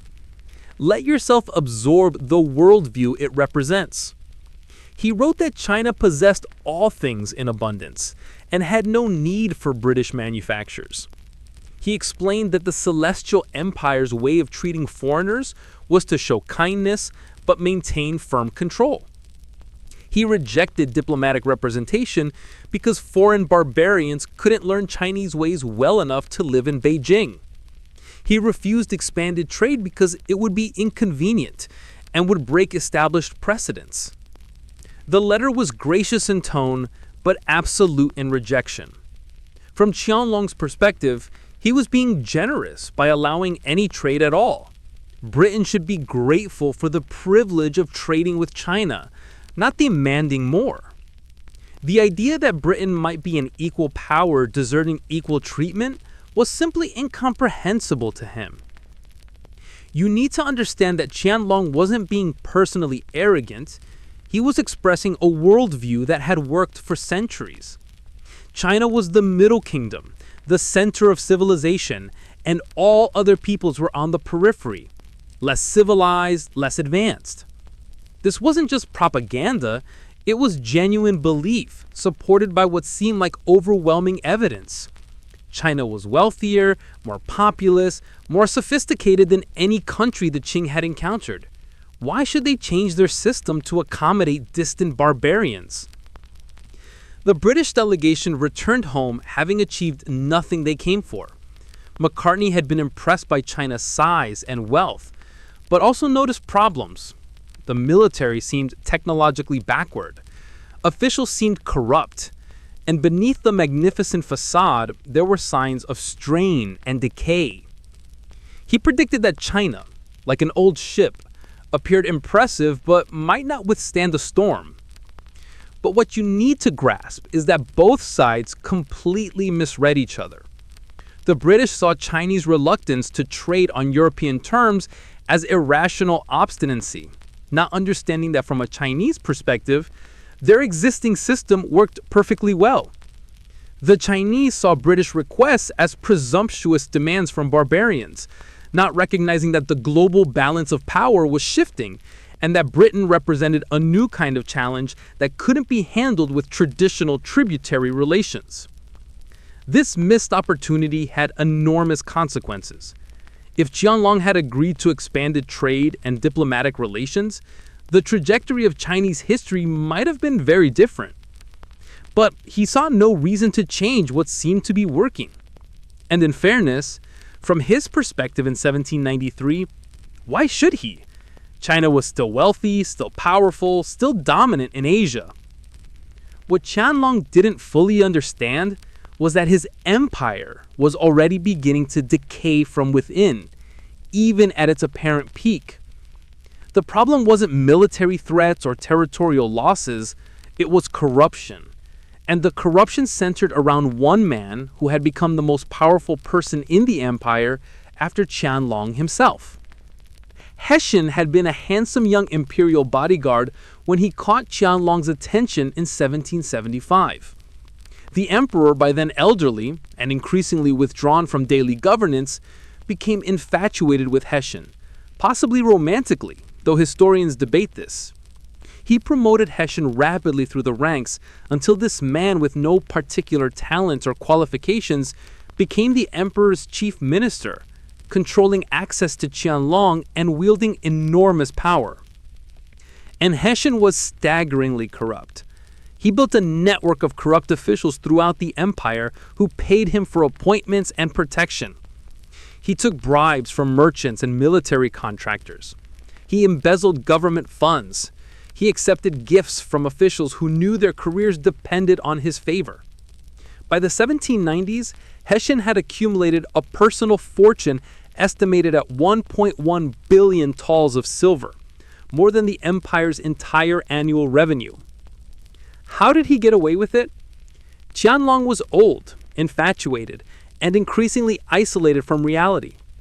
Officials who tried to expose Hessian's corruption found themselves dismissed or worse. The emperor refused to believe accusations against his favorite. Even when evidence was overwhelming, Qianlong protected Hessian. The corruption spread like rot through the entire system. Officials throughout the empire saw that the way to advance wasn't through competence or honesty, but through connections to Hessian and his network. Government positions were bought and sold. Military funds were embezzled, leaving armies undersupplied. The efficient, well-governed empire that Yongzheng had built was being hollowed out. The effects weren't immediately visible because the empire was so large and wealthy that even massive corruption didn't instantly cause collapse. Taxes were still collected, the military still functioned, and to casual observation, everything seemed fine. But the foundations were weakening, and when crisis came, the empire would lack the resources and institutional integrity to respond effectively. Qianlong himself seemed unaware or unconcerned. He continued writing poetry, collecting art, and basking in the glory of his long reign. He officially abdicated in 1795, but everyone knew he remained the real power, and Hessian's position was secure as long as the old emperor lived. As you think deeper into relaxation, consider this tragedy. Qianlong began his reign as a capable, energetic ruler, presiding over a gold. The White Lotus Rebellion began in 1794 and would last until 1804, making it one of the longest and most destructive rebellions in Chinese history. To understand why it happened, you need to understand the social pressures building in late 18th century China. Remember that the population had doubled in less than a century, growing from 150 million to over 300 million. That meant more people competing for the same amount of farmland. In fertile regions with good land, this population growth could be absorbed, but in marginal areas, the mountains and hill country of provinces like Hubei, Shanxi, and Sichuan, life was becoming increasingly difficult. Landless peasants and poor farmers moved into these mountainous regions, clearing forests to create small fields on steep slopes. They lived on the edge of survival, one bad harvest away from starvation. These regions were also poorly governed. They were remote, difficult to reach, and offered little in tax revenue, so local officials largely ignored them. Criminal gangs and secret societies flourished in this vacuum of authority. Among these groups was the White Lotus Society, a religious movement inspired by Buddhism that had existed in various forms for centuries. The White Lotus taught that the current age was corrupt and ending, but that the Maitreya, Buddha, the future Buddha, would soon arrive to establish a new era of peace and prosperity. They practiced meditation, followed strict moral codes, and organized mutual aid among members. To the Qing government, any large organization outside official control was potentially subversive, and the White Lotus had been officially banned. But bans don't eliminate desperate people's need for community and hope. The White Lotus continued to operate underground, especially in poor regions where official authority was weak. And the early 1990s, as economic conditions worsened and government corruption became more blatant, White Lotus leaders began preaching that the time of the Maitreya Buddha's arrival was near, and that the corrupt Qing Dynasty would soon fall. Local officials, under pressure to maintain order and extract taxes, began cracking down on the White Lotus Society, arresting members and executing leaders. But their methods were brutal and indiscriminate, often targeting innocent peasants along with actual society members. This created a cycle of oppression and resistance. More people joined the White Lotus seeking protection, which led to harsher crackdowns, which drove even more people into rebellion. In 1796, the rebellion erupted across multiple provinces simultaneously. Tens of thousands of peasants, convinced that the dynasty was ending and that religious salvation was at hand, took up weapons and attacked government offices, military posts, and landlord estates. They were poorly armed, mostly with farming tools, homemade spears, and a few stolen weapons, but they had numbers and desperation on their side. The initial government response was catastrophically incompetent. Local officials lied about the severity of the rebellion, not wanting to admit they had lost control. When troops were finally sent, they were undermanned, poorly supplied, and badly led. Many of these soldiers had never seen real combat. Their officers had bought their positions through Hashan's corrupt network and had no military competence.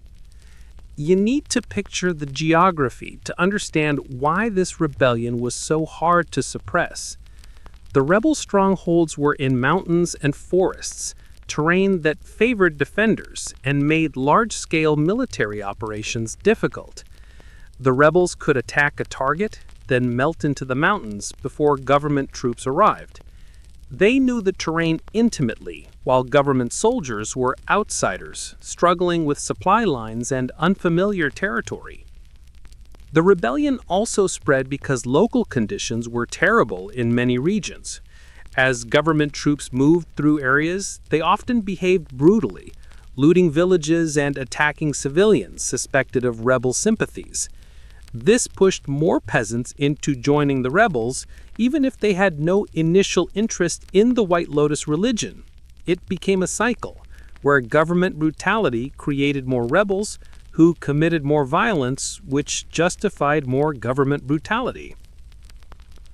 Qianlong, now in his 80s and officially retired, though still the real power, was receiving filtered reports about the rebellion.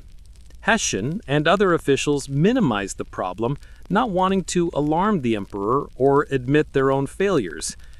When the scale of the rebellion finally became undeniable, Qianlong was shocked. How could this happen in his prosperous empire? The dynasty poured resources into suppressing the rebellion. Armies were mobilized from across the empire. Experienced generals were sent to take command. But the corruption Hessian had enabled meant that much of this military spending was embezzled by corrupt officials. Troops went unpaid and unsupplied, which naturally affected their morale and effectiveness. The campaign dragged on year after year. The rebels couldn't defeat government armies in open battle, but they couldn't be completely eliminated either. They would lose a battle, scatter and regroup elsewhere. Government forces would occupy a region, declare it pacified, then move on only to have rebels return. The mountains provided endless places to hide and regroup. In 1799, Qianlong finally died at the age of 87. His son, who had been nominal emperor since 1795, finally gained real power. One of his first acts was to arrest Hessian. The charges against him were overwhelming: corruption, embezzlement, abuse of power, and various other crimes.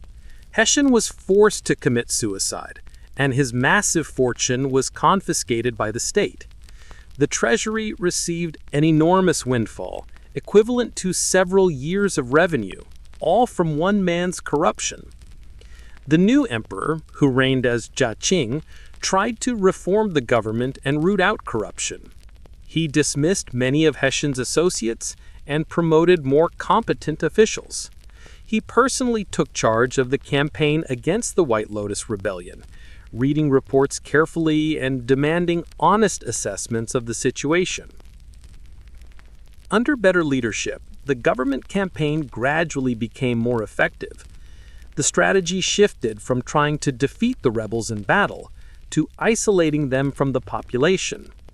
The government organized local militia forces who knew the terrain and could compete with rebels for popular support. They built fortified villages where peasants could defend themselves against rebel attacks. They offered amnesty to rebels who surrendered, trying to drain away the rebellion's manpower. By 1804, the rebellion was finally suppressed. The last rebel leaders were captured or killed, their followers scattered or absorbed back into regular society. But the cost had been enormous. Hundreds of thousands had died in the fighting and from associated famine and disease. The government had spent vast sums that the treasury could barely afford. Entire regions were devastated, their populations depleted, and their economies destroyed. More significantly, the White Lotus Rebellion had exposed fundamental weaknesses in the Qing system. It showed that corruption had severely degraded military effectiveness. It revealed that vast regions were so poorly governed that secret societies could organize mass rebellions. It demonstrated that the population pressure was creating social instability in marginal areas. And it proved that the dynasty's apparent strength was more facade than reality. The Qing dynasty survived the White Lotus Rebellion, but it emerged weaker and facing mounting problems. The treasury was depleted, corruption, though reduced, was far from eliminated. Population continued to grow faster than the economy could absorb, and external pressures from European powers were increasing, though those threats still seemed distant and manageable. As you relax even deeper, consider this. The White Lotus Rebellion was a warning sign that the Golden Age was over. The problems that would eventually destroy the Qing dynasty, overpopulation, corruption, social unrest, and inability to adapt to changing circumstances, were all visible in this rebellion. But the dynasty would muddle through for another century, each crisis seeming survivable, until finally they accumulated into something catastrophic.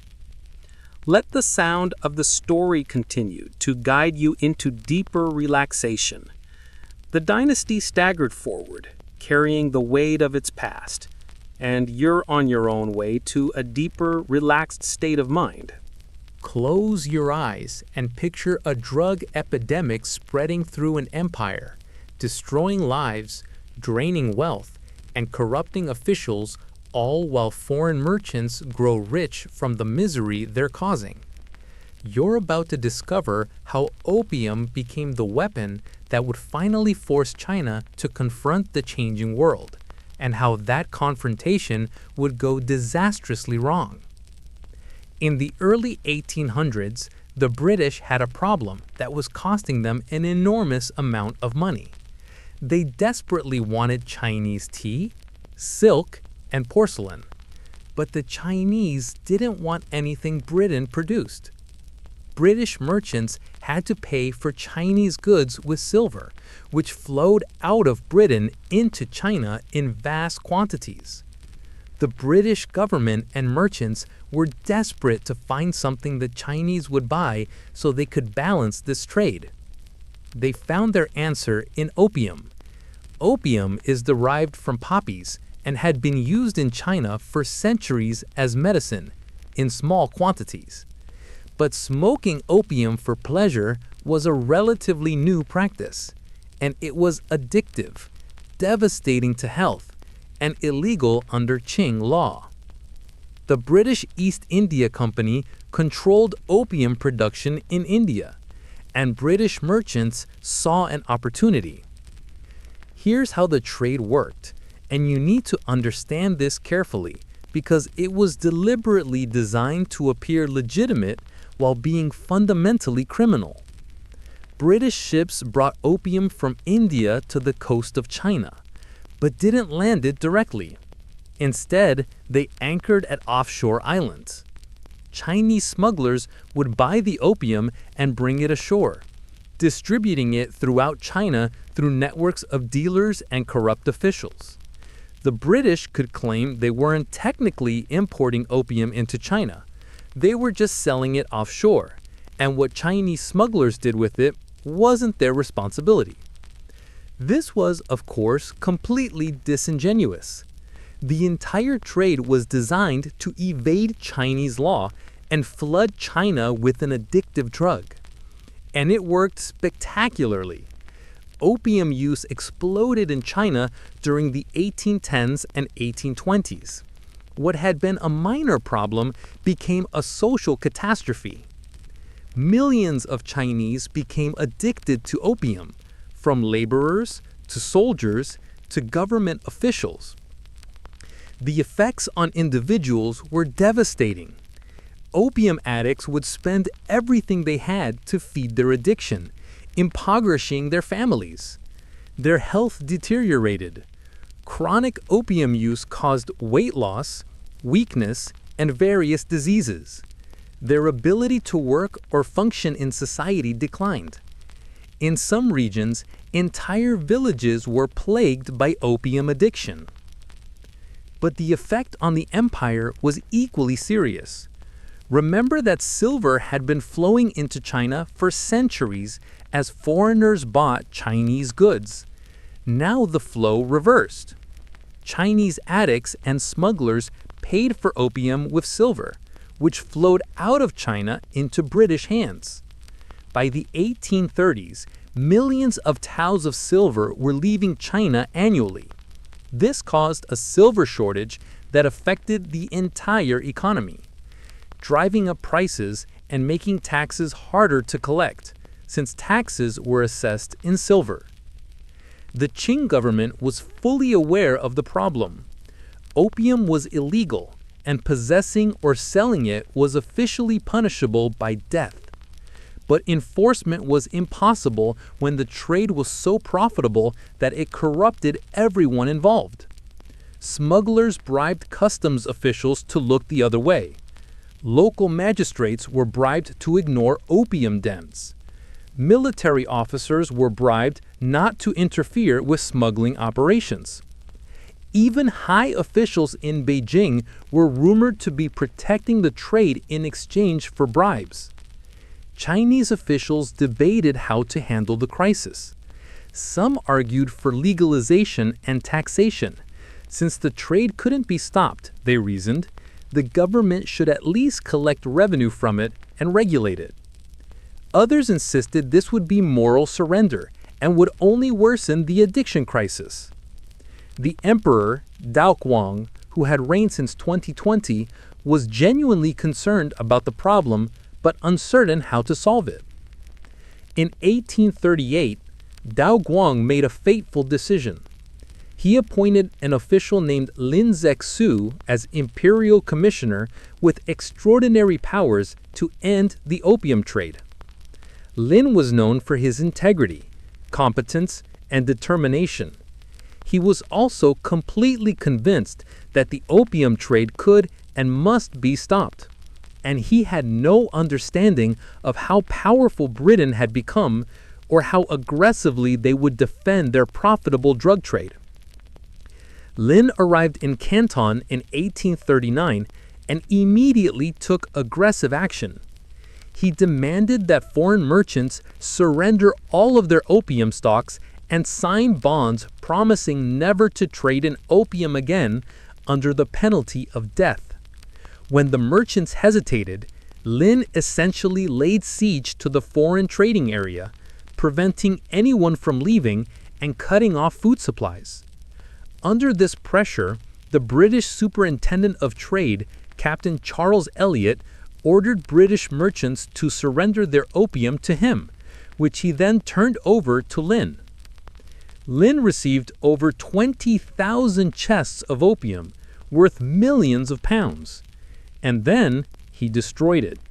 He had enormous trenches dug, mixed the opium with lime and salt water, and flushed it all into the sea. It took weeks to destroy it all. Lin thought he had won a great victory, and he wrote a letter to Queen Victoria asking her to stop her subjects from poisoning Chinese people, appealing to her sense of morality and justice. But Lin had made several critical miscalculations. First, by forcing Charles Elliot to order the surrender of the opium, he had made it a dispute between governments, not just between China and private merchants. The British government now felt obligated to compensate the merchants for their lost opium. Second, Britain's primary concern wasn't morality, it was trade and respect for what they saw as international law. They viewed Lin's actions as illegal seizure of property and an insult to British dignity. Third, and most importantly, Lin had no conception of British military power. He thought of them as barbarians from a small island far away, similar to other trading peoples China had dealt with. He assumed they would back down when faced with Chinese authority. He had no idea that Britain was an industrializing global empire with modern warships and weapons far superior to anything China possessed. The British government decided to respond with force.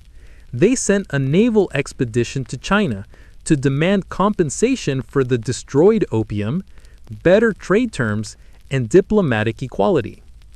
This became the First Opium War, which began in 1840, and it was a catastrophe for China.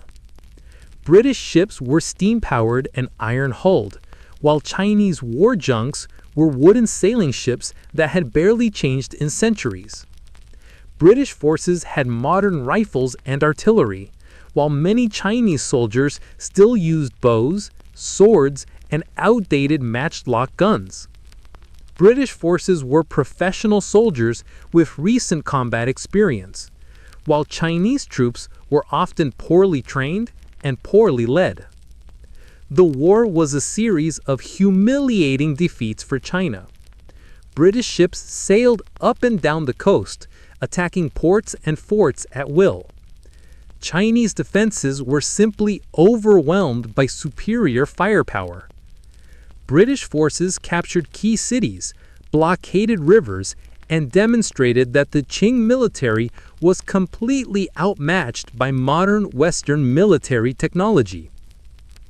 Lin Zexu was blamed for provoking the war and was dismissed and exiled. Other officials tried to continue the fight, but it was hopeless. By 1842, the British forces were threatening to attack Nanjing, and the Qing government agreed to negotiate. The Treaty of Nanjing, signed in 1842, was the first of what the Chinese would call the unequal treaties. China had to pay a massive indemnity to Britain, 21 million silver dollars, to cover the destroyed opium, military costs, and debts owed to British merchants. China had to cede Hong Kong Island to Britain permanently. 5 ports had to be opened to British trade and residents. British subjects in China would be subject to British law, not Chinese law, what was called extraterritoriality. And the treaty limited Chinese tariffs on British goods to a fixed low rate. Breathe slowly and let yourself sink into one of the darkest chapters in human history. A civil war so devastating that it killed more people than World War I. You're about to discover how a failed examination candidate's religious visions nearly toppled the Qing Dynasty and changed China forever. In 1843, a young man named Hong Xiuquan failed the Imperial Civil Service examination for the 4th time. This might seem like a minor personal disappointment, but for Hong, it was devastating. The examination system was the only path to social advancement in China. Hong had studied for years, memorizing Confucian classics, learning to write in the formal style required for the exams. His family had invested their limited resources in his education, and he had failed again. During a previous examination failure in 1837, Hong had suffered what appeared to be a nervous breakdown. He had fevered visions for weeks. In these visions, he saw an old man with a golden beard who told him to destroy demons, and a middle-aged man who appeared to be his elder brother and helped him in this mission. At the time, Hong recovered and thought little of these visions. But after his 1843 failure, despondent and searching for meaning, he encountered Christian missionary pamphlets. Reading these pamphlets, Hong suddenly reinterpreted his visions. The old man with the golden beard was God the Father. The middle-aged man was Jesus Christ, his elder brother. And Hong himself was Jesus' younger brother, sent to earth to establish the heavenly kingdom and destroy the demons, which Hong identified as the Manchu Qing Dynasty and traditional Chinese religious practices. You need to understand that Hong's theology was a strange mixture of Christianity, Chinese folk religion, and his own innovations. He adopted Christian monotheism and rejected Confucianism, Buddhism, and Taoism as demon worship. But he also placed himself in the center of the story as God's Chinese son, equal in importance to Jesus. This wasn't Orthodox Christianity by any measure, but to Hong and his followers, it was a revolutionary new truth. Hong began preaching in his home province of Guangxi in southern China. This region was perfect for his message. It was poor, remote, and filled with ethnic minorities who faced discrimination from Han Chinese. It had been disrupted by the Opium War, which had passed nearby and caused economic dislocation. Secret societies, bandits, and pirates were common. Government authority was weak. Many people were desperate and receptive to revolutionary messages. Hong's movement, which he called the Taiping Heavenly Kingdom, Taiping meaning great peace, grew slowly at first. He attracted followers who were impressed by his charisma and message. He enforced strict moral codes: no opium, no alcohol, no gambling, no tobacco. He preached equality between men and women, which was radical in Confucian society. He promised that in the heavenly kingdom, land would be distributed equally, and everyone would have enough. By 1850, Hong had attracted several thousand committed followers who lived in military-style communities, training for the inevitable conflict with Qing authorities. The government, alarmed by this large unauthorized organization, tried to suppress it. This was a fatal mistake.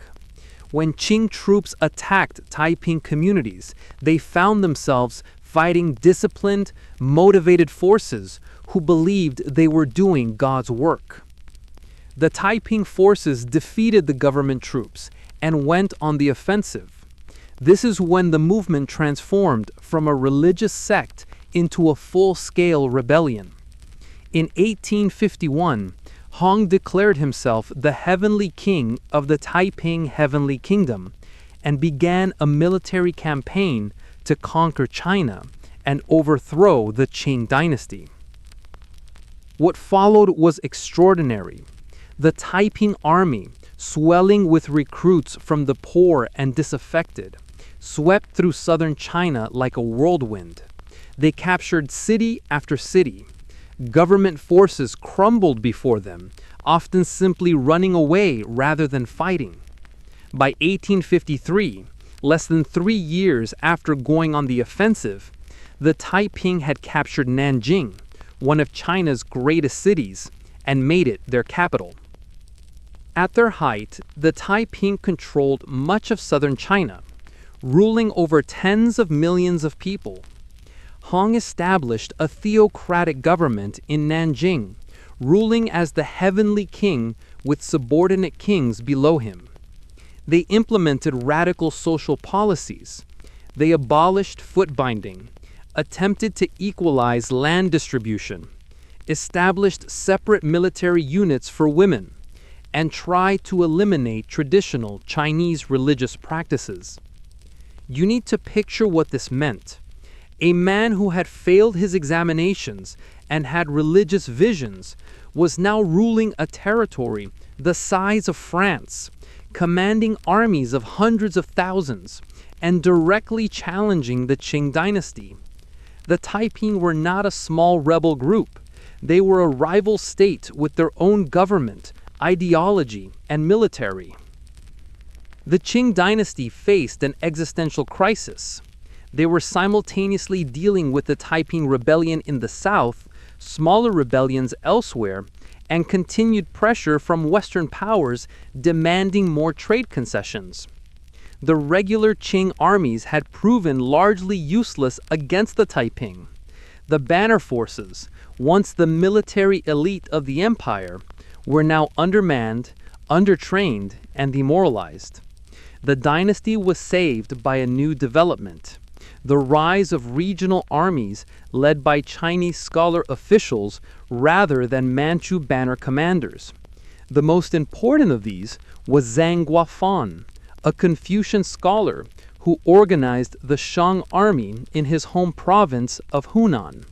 These regional armies were better led, better motivated, and more effective than regular government forces because their commanders had personal stakes in defending their home regions.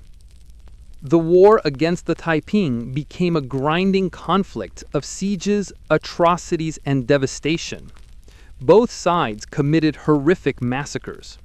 The Taiping, in their religious fervor, destroyed temples, burned Confucian texts, and killed anyone who refused to accept their theology. The Qing forces massacred Taiping civilians, often making little distinction between rebels and ordinary people living in Taiping territory. The city of Nanjing endured multiple sieges. Surrounding regions were fought over repeatedly, their populations killed, displaced, or starved. Agriculture was disrupted, leading to famines. Disease spread through armies and civilian populations. The Yangtze River Valley, one of China's most prosperous regions, was transformed into a wasteland. Meanwhile, the Taiping leadership was collapsing into internal conflict.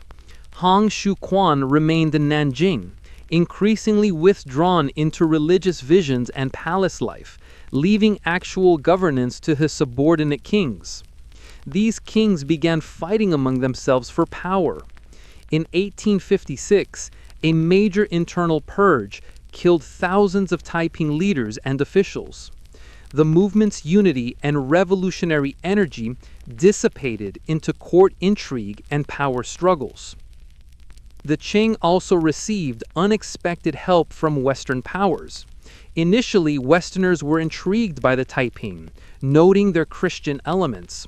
But as the war dragged on, Western powers decided the Qing Dynasty, weak as it was preferable to the chaos of a Taiping victory. Western military advisors, weapons, and eventually troops aided the Qing forces, particularly in defending Shanghai and other treaty ports. By the early 1860s, the tide had turned against the Taiping. Regional Qing armies methodically recaptured territory. The Taiping were surrounded in Nanjing, besieged by Zhang Guofan's forces. In June 1864, after months of siege and starvation, Qing forces breached Nanjing's walls. Han Shuquan had died a few weeks earlier, possibly by suicide or from illness. Sources differ. The city fell in a final, horrific massacre.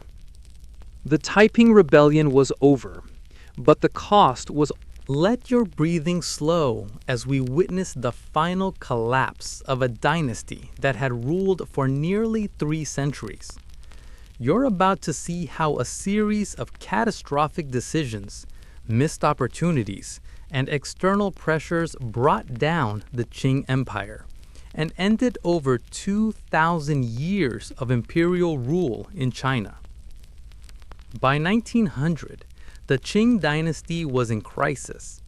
The defeat by Japan had shattered confidence. Reform efforts had failed. Foreign powers were carving China into spheres of influence, regions where particular European nations controlled trade and development. Germany controlled Shandong province. Russia was expanding in Manchuria. Britain dominated the Yangtze Valley. France controlled the southwest. Japan was expanding its influence in Korea and Taiwan. China was being divided without anyone asking Chinese permission. Into this humiliating situation came a movement that offered a seductive fantasy that foreign power could be expelled through traditional Chinese martial arts, spiritual practices, and sheer determination. This was the Boxer movement, named by Westerners because practitioners performed ritualistic exercises. The Boxers believed that their practices made them immune to bullets and that they could drive all foreigners from China. The Boxer ideology was a mixture of traditional martial arts, folk religion, and anti-foreign rage. They initially targeted Chinese Christians, who they saw as traitors serving foreign religions. They burned churches, killed missionaries and their converts, and attacked anything associated with foreign influence: railways, telegraph lines, and foreign businesses. Their slogan was "Support the Qing, destroy the foreigners." Initially, Qing authorities tried to suppress the Boxers as dangerous rebels. But as the movement grew and spread towards Beijing, conservative officials at court saw an opportunity. The Empress Dowager Cixi bitter about foreign interference and desperate to restore Chinese pride, made a catastrophic decision. She decided to support the Boxers and declare war on all foreign powers simultaneously. In June 1900, Cixi issued an incredible declaration of war against Britain, France, Germany, Russia, Japan, the United States, Italy, and Austria-Hungary, 8 major powers at once.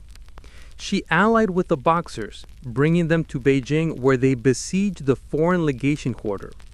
For 55 days, foreign diplomats, missionaries, and Chinese Christians were trapped while Boxers and some imperial troops attacked them.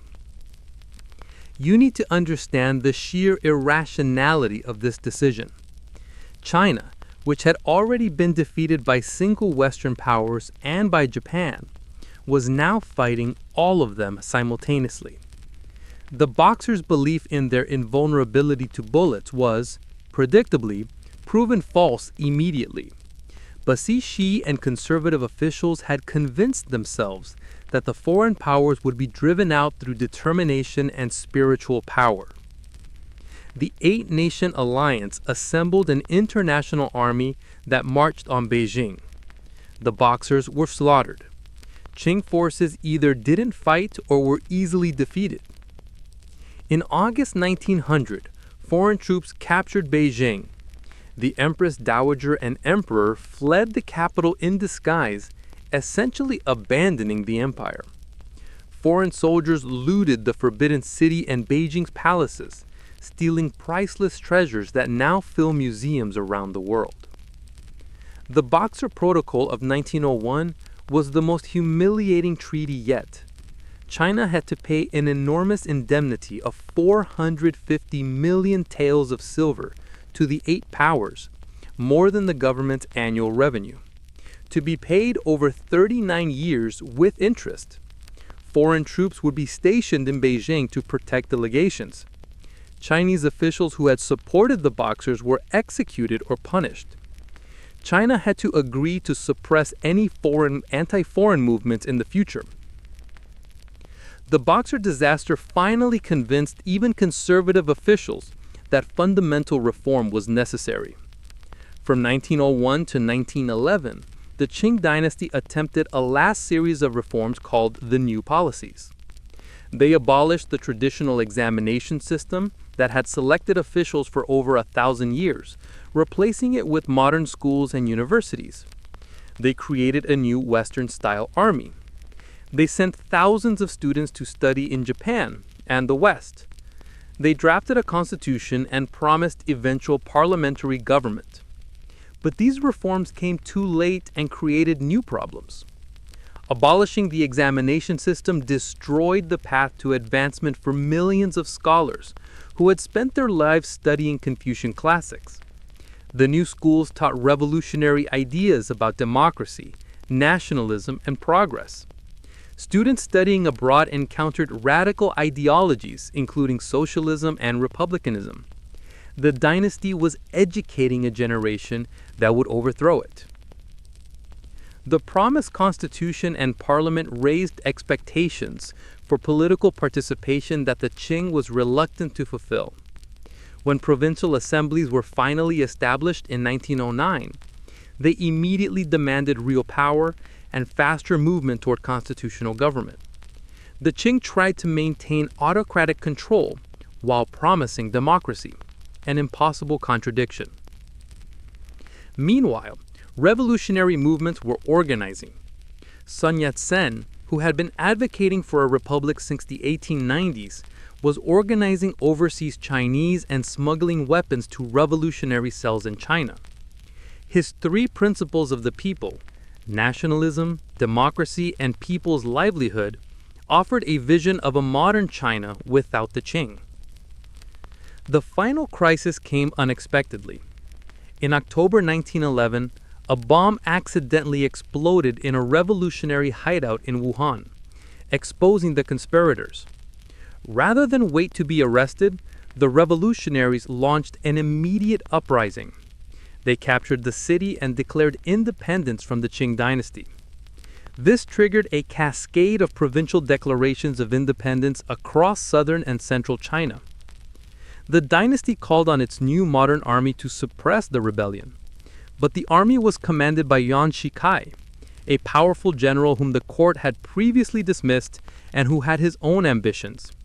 Yuan negotiated with both sides, offering to support the Qing if they made him prime minister with real power, while also negotiating with revolutionaries who promised him the presidency of a new republic if he turned against the Qing. In February 1912, Yuan Shikai brokered a deal. The child Emperor Puyi, who had ascended the throne in 1908 at age 2, would abdicate. In exchange, the imperial family would retain their titles, keep living in part of the Forbidden City, receive a substantial pension, and be treated with respect. The abdication edict declared that power would now belong to the people, and that China would become a republic. On February 12, 1912, the last emperor of China abdicated, ending the Qing Dynasty and over 2,000 years of imperial rule in China. The revolution had succeeded with remarkably little bloodshed compared to other major revolutions in history. The Qing simply ended. But you should know that the story doesn't end with a happy ending. The Republic of China that followed quickly descended into chaos. Yuan Shikai became president but tried to make himself emperor, causing more rebellions. After his death in 1916, China fractured into regions controlled by competing warlords. Decades of civil war and instability followed. The Qing dynasty's fall teaches several lessons that echo through history. Gradual reform, when it comes too slowly, can fail completely as no reform at all. Foreign pressure and internal decay can feed on each other in a vicious cycle. Promises of political participation, once made, create expectations that autocratic systems can't fulfill. And an empire that appears stable can collapse suddenly once people stop believing in its legitimacy. As you drift into final relaxation, consider the full arc of the Qing dynasty. It began with horsemen from the Manchurian forests who conquered the world's greatest empire through military prowess and political genius. It reached heights of prosperity, cultural achievement, and territorial expansion that few empires have ever matched. And it ended with a whimper, not a bang. A child emperor signing away his throne, an ancient system dissolving because no one believed in it anymore. The Qing dynasty ruled China for 268 years, from 1644 to 1912. In that time, it expanded China's borders to their greatest extent, presided over cultural and economic